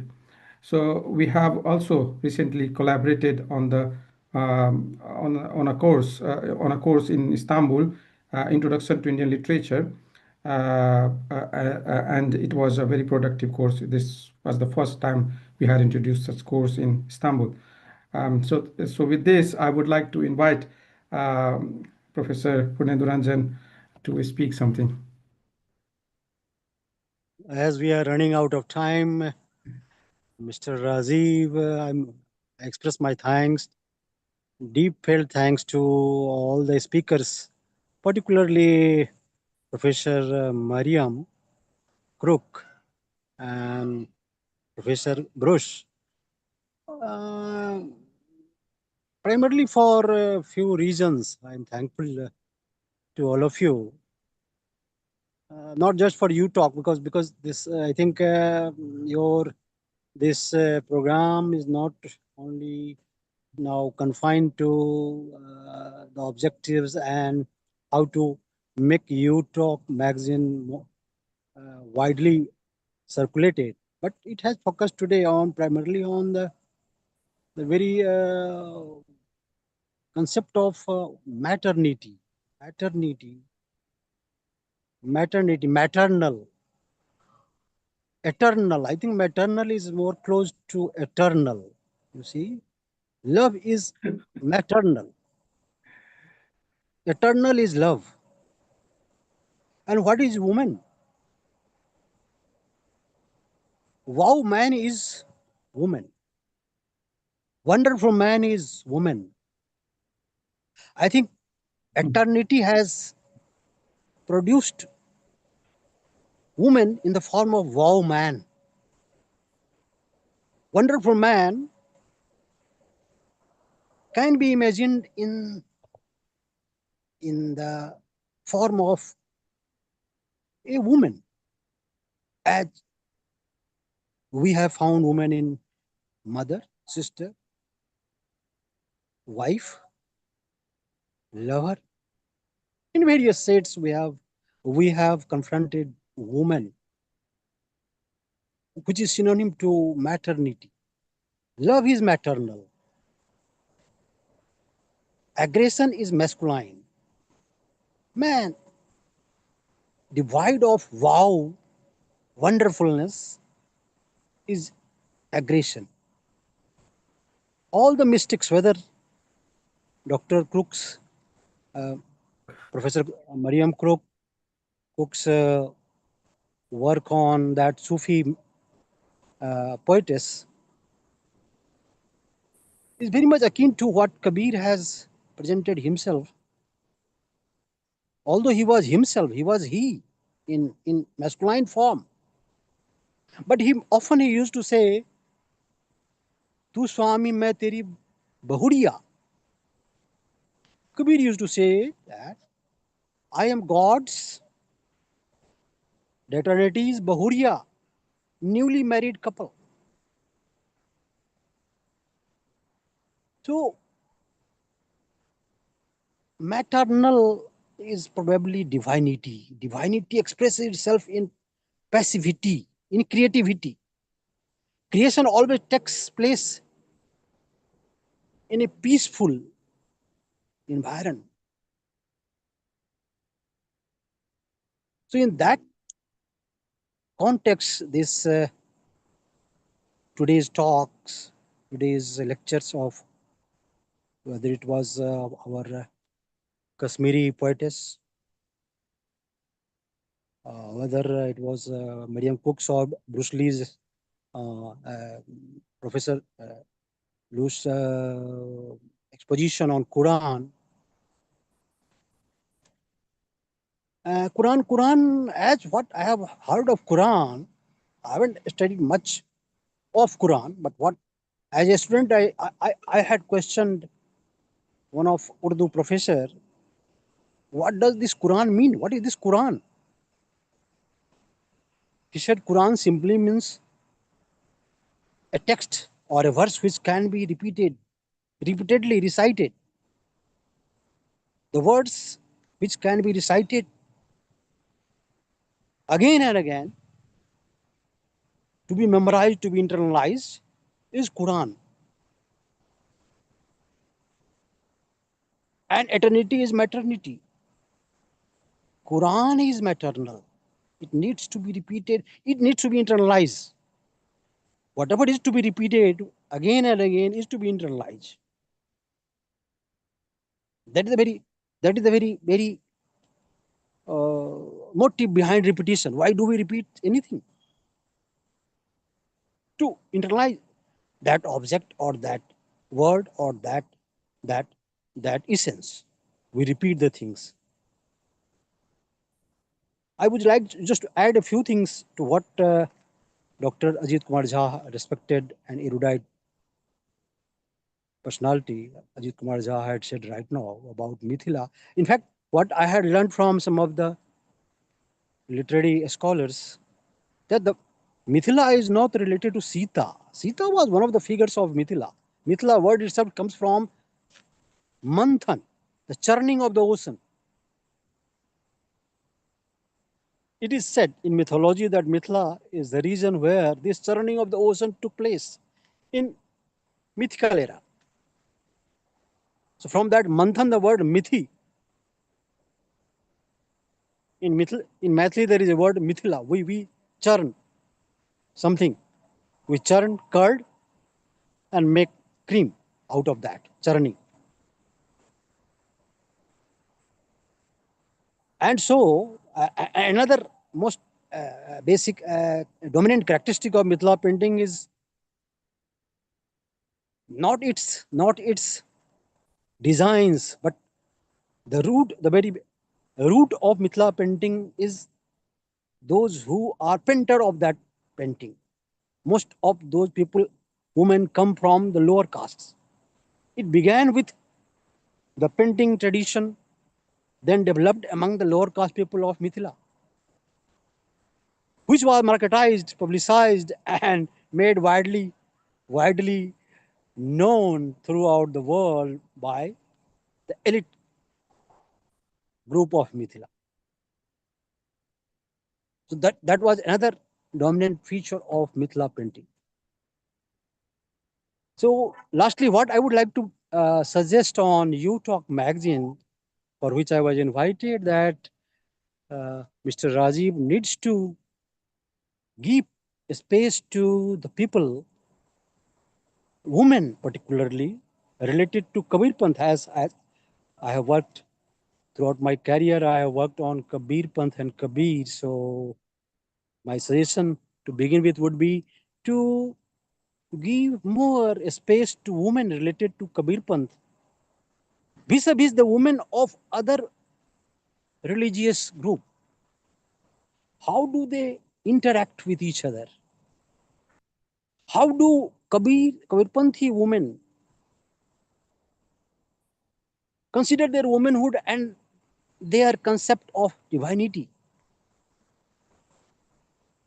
That needs to be also explored, because women's voices, in fact, I think what has been the most striking sort lacuna of Kabirpanth, which failed it to develop as a dominant discourse in Indian religious tradition, was the lesser and minimal involvement of women in this movement. That their voices. So the voices, the yearnings of those women who are belonging to the Kabirpanthi family needs to be given due space. Let them speak. Because the very motive of your magazine, You Talk, let the suppressed class express themselves, which are not yet heard, which are unheard. And that section consists the dominant group in India. Those the voices whose voices we haven't heard are in majority. So please try to give a space to them, whose voices, without knowing their voices, we claim that we are scholars. I think this has happened throughout the world. We just proclaim ourselves as scholars without considering the fact that we haven't heard, we haven't studied the largest group of the universe, of the world, whose voices are still unheard, unrepresented at any level. Not just they're not in voices, in politics, in economy, in social strata. They are nowhere represented in significant manner. Let their voices speak themselves through your magazine. You talk. You can start at least with the, as your field is also religious studies, Kabir study. So I would request you to give more space to these women. Women means not just feminine gender, as Miriam Cooke has just indicated in her presentation. Maternity involves both man and woman. Maternity is the essence of this eternity. Eternity expresses in the form of maternity. Male and female separately is always incomplete. Once, as in Vedas, in Rig Veda particularly, there is a discussion. A husband was yearning, invoking to God, "Oh God, please let me become the son of my wife. I wish a day comes when I become the son of my wife." That was the last yearning, last prayer of a husband. So this is how maternity has been evoked in India, in Indic tradition, since the Vedic time. Concept of Ardhanarishwar, Tantra concept,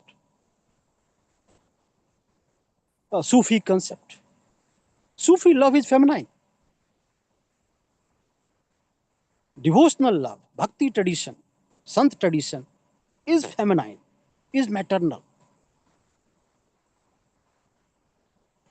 Love in itself is maternal. Love is God, God is love, is a maternal concept by extension. But this is not the right time. We are running out of time. We can have further discussion on the topic later on. Thank you, Rajiv, and all other Thank you. scholars who have enlightened Thank us on you, various aspects of Dr. life. And Rajiv. thank you. Yeah, thank you for your insights and the wordplay, humorous wordplay, and it was insightful as well for us. And we will surely think on the lines that you suggested. Thank you for joining in. And now, without doing further ado, we will move on to the presentations, the poetry recitations of our participants here. So now I invite Komal Avantika to recite her poetry titled She Scrolls. Hello everyone, good evening. Am I audible? Yes, you are. Good evening. Good evening.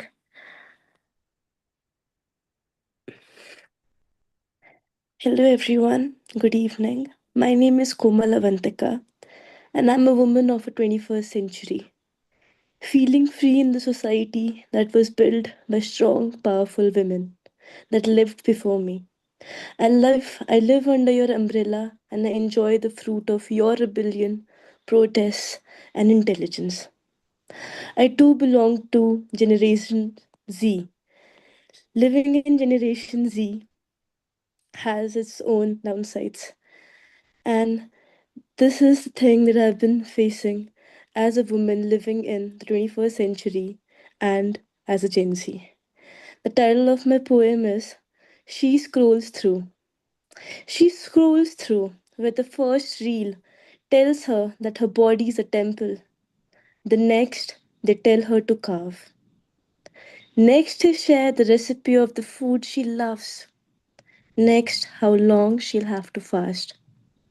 Next, they tell her that her smile glows. The next, the nearest Botox. The next, they tell her to double cleanse her way to a 10-step easy. Next, how it is only one Ayurveda ingredient weekly. Next, how pretty skirts are back. The next, why her shape won't allow that. The next, how it doesn't matter, for she is one powerful woman. Next, she's told how she should talk. Next, how introverts are so hot. Next, she got it all. She's told, go explore, girl. You only live once. The next, how her whole face is the reason she is 30 and still single. Oh my good God. The next, where the cast tell her that she'll love. The next, she mustn't. Someone please call her, take her out of this gutter, as if she could escape. She walks into the supermarket with the bigger breast supplements neatly placed next to fat cutters. Picked up by the girl with a pretty skirt walking past the kinda introvert with the new sunscreen gel. Look at the label. It's 680 calories. Oh, I really shouldn't take. Oh, I need a break. The wine section she goes to, pretty college girls, look down by the man who claims and huffs they'll not be married soon. His wife, shush, is having an affair next door. She goes to the parking lot, sees perfect deficient bodies dancing to Taylor Swift. She sees a man without a phone. He has no roof, no home to call his own. She gives him $1. She for once feels she is still a human. That's the poem I wrote about how I feel as a person living in the 21st century and as a Generation G woman. Also, I am studying English literature in the English and Foreign Language University, and we were given an assignment on critically analyzing gender bias in advertism and femvertism. This was my take on it. Talking strictly about the advertisement scene in India, a study done by Engendered, a company that analyzed gender bias, showed that half the advertisement during the Diwali season out of 80 showed gender bias.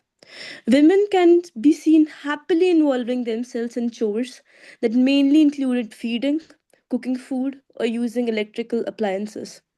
Men, on the other hand, can be seen purchasing expensive items such as cars, gold, and houses. This bias completely ignores and fails to reflect the census of the increase of women drivers to double in a study done in 2016 and inclusion of women by 68% in high end purchases. Women with broad smiles and happy faces while doing household chores in advertisement glorifies women's unpaid household chores and portrays this ideal woman who's always happy and selfless. These advertisements present daily chores as easy, as if domestic work is not hard work, and almost link it to womanhood. An average Indian woman spends 6 hours a day in household chores, whereas an average Indian man spends only 52 minutes. A new marketing strategy of feminism, where men can be seen taking part in household chores, is portrayed as a big step, and the appreciation and applause for the bare minimum makes the gap grow even wider. Portrayal of feminism and erasure of gender bias boundaries is still a grey area in the Indian advertisement scene, where certain depictions appear to be cringe and other crossing boundaries. Evolution of it, advertising industry is in India, where ads do not lose its essence and creativity without creating new stereotypes or hyping the previous ones follow an upward trajectory. This was my take the on the gender bias in advertisement and femvertism. That's all for me. Thank you so much. Thank you so much, Komal, and I wish you a very speedy recovery because I know how, you were struggling and you still managed to be a part of this event. Thank you so much. And I really loved your poetry and your take. I hope not only Gen Z, but millennials also would connect to this aspect as well. So now I have Swati beside. She will be reciting her poetry titled Just Be You. Swati, Swasti. Uh, Yeah. yeah. Hello everyone. I am Swasti Bishai from India, and I am a research associate at the Umran Academic Research Association, as well as I am a research scholar in Assam, India. So the thing is, 90% of my work is devoted to the feminist issues. And thus I have composed and I am composing some of my literary works at present, and one among them is my poetry collection.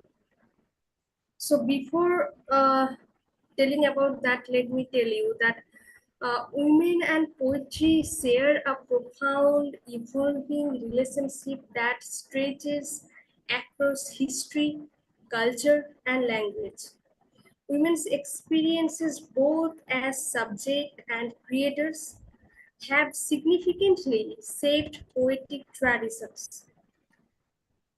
So the thing is,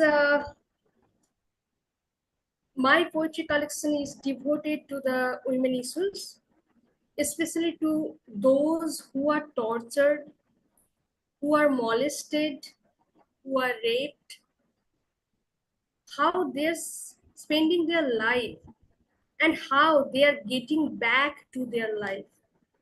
So this is the entire poetry collection is about that.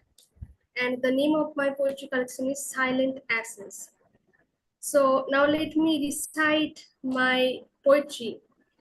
The title of my poetry is Just Be You. So, they broke her body, stole her name, left her drowning deep in shame. But shadows fade, the night will end, and she will learn to rise again. The past won't hold her, not today. She wipes her tears and finds her way. Step by step, she claims her space. No more hiding. She shows her face. She is more than what they have done. A heart that beats a rising sun. They took her voice, but hear her now. She stands with strength, she won't back down. The world still spines, and so will she, with open arms beneath the sky, not just to heal, but live and be, to love, to dream, to just be her. So this is all about my self-written poetry, Just Be You. I'd like to have comments from your side. Thank you. Thank you so much, Vasti, for this wonderful poetry recitation. And now, without further ado, I would like to call Shifa Qureshi with her poetry Unbound.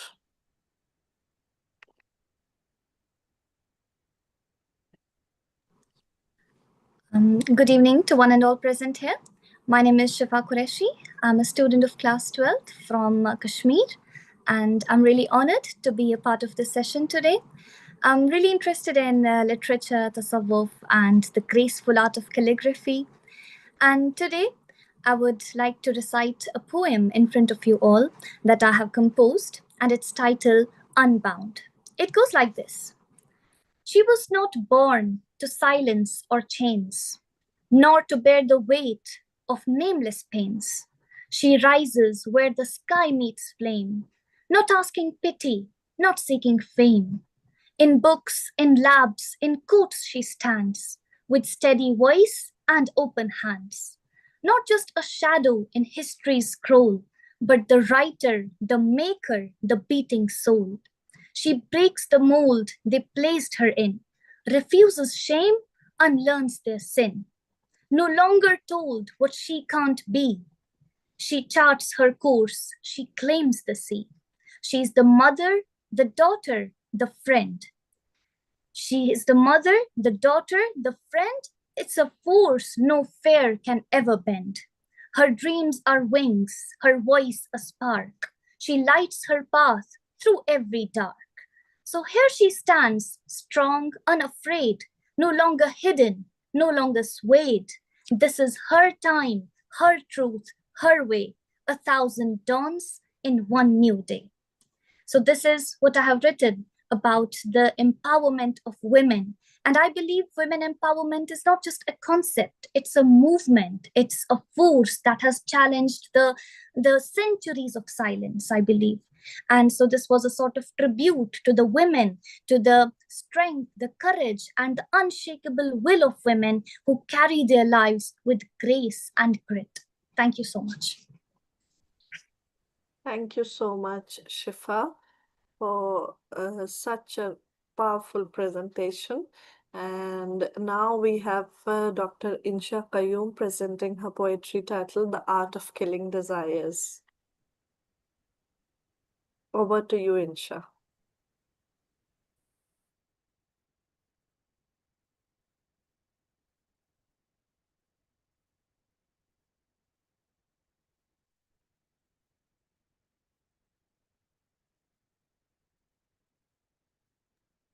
Insha, maybe you are unmute yourself, like maybe you muted.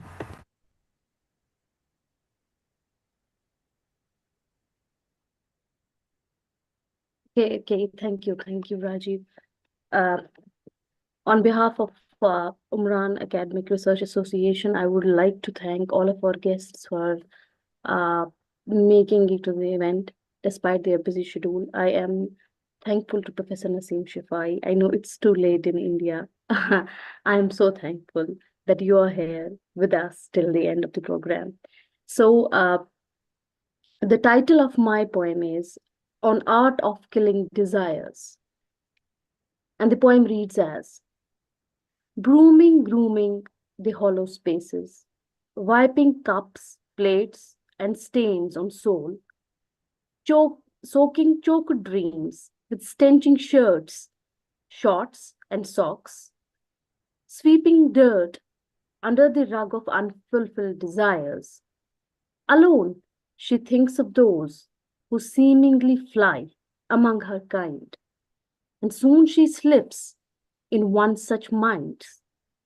And look what she finds. Another juggler, a call here, a whip there, chasing deadlines after deadlines. Time always timed out.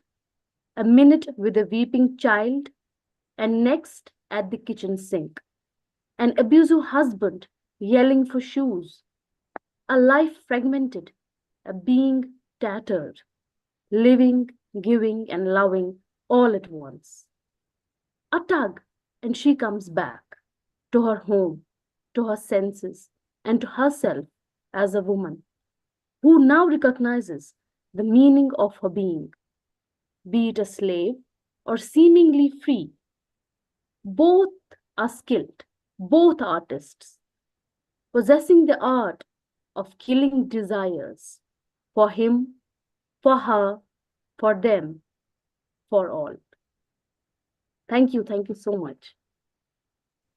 Thank you so much, Insha, for giving us an insight in the mind of a woman who kills her own desires. Okay, so lastly, there are very less participants left, but I would like to, recite a poetry on selective feminism, which I see that is leading to, pseudo-feminism.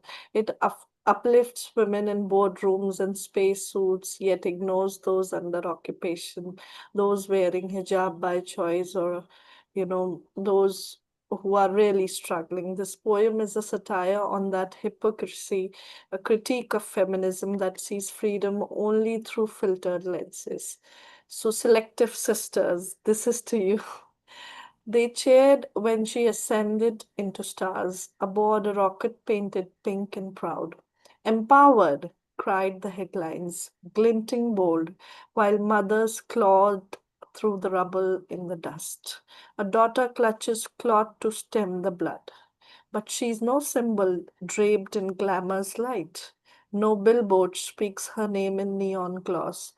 No tech talk in Geneva shares her cries. They love a queen when crowned in a corporate steel, who boards the jet with suits and branded glass and says, but turn their heads from Wales and olive fields and scoff at faith if stitched into a scarf. Oppressed, they howl at a woman wrapped in cloth, while praising nuns for habits worn with grace. A hijab's a threat, but not a duchess's pearl. The double speak drips raw on shattered glass. She who sells stock is free. She who sells tea in silence, not so sexy for the gram. A mother birthing sons beneath a sage, too bloody to be posted with a quote. O sisterhood of curated liberation, where freedom is a filter, not a fight, where womanhood is only worth the chair if dressed in Western cuts and likes per post. Forget the girls who sleeps to drones and bombs. Forget the fists that knock on veil-clad doors. This feminism is fluent in Dior, but deaf to Gaza's lullabies and screams. Thank you. I know it's late, but anyone who would like to share their impromptu, this is the open mic, and then we'll wrap up the session.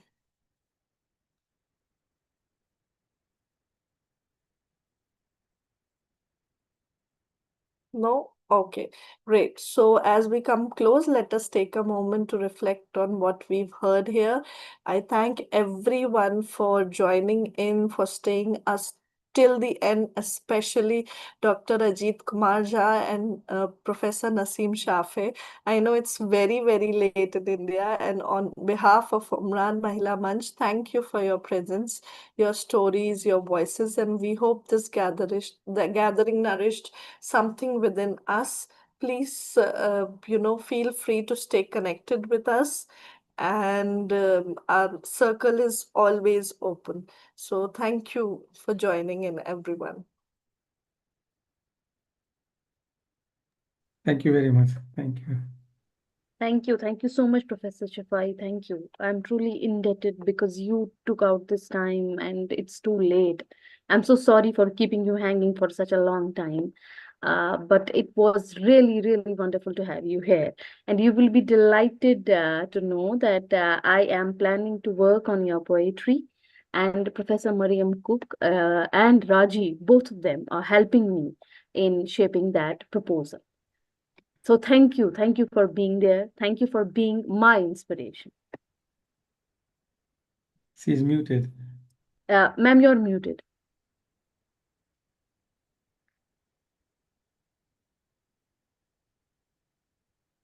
You were muted. Yes, yes, ma'am, you're muted.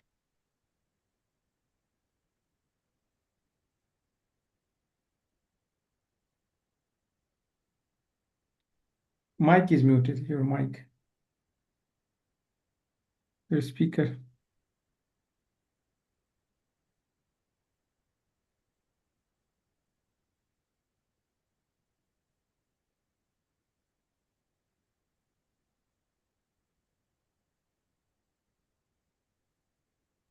Rajiv, can you unmute her?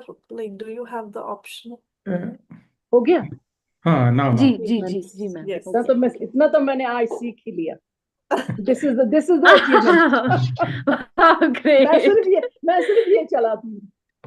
Thank you, God bless you, बच्चे. My pleasure.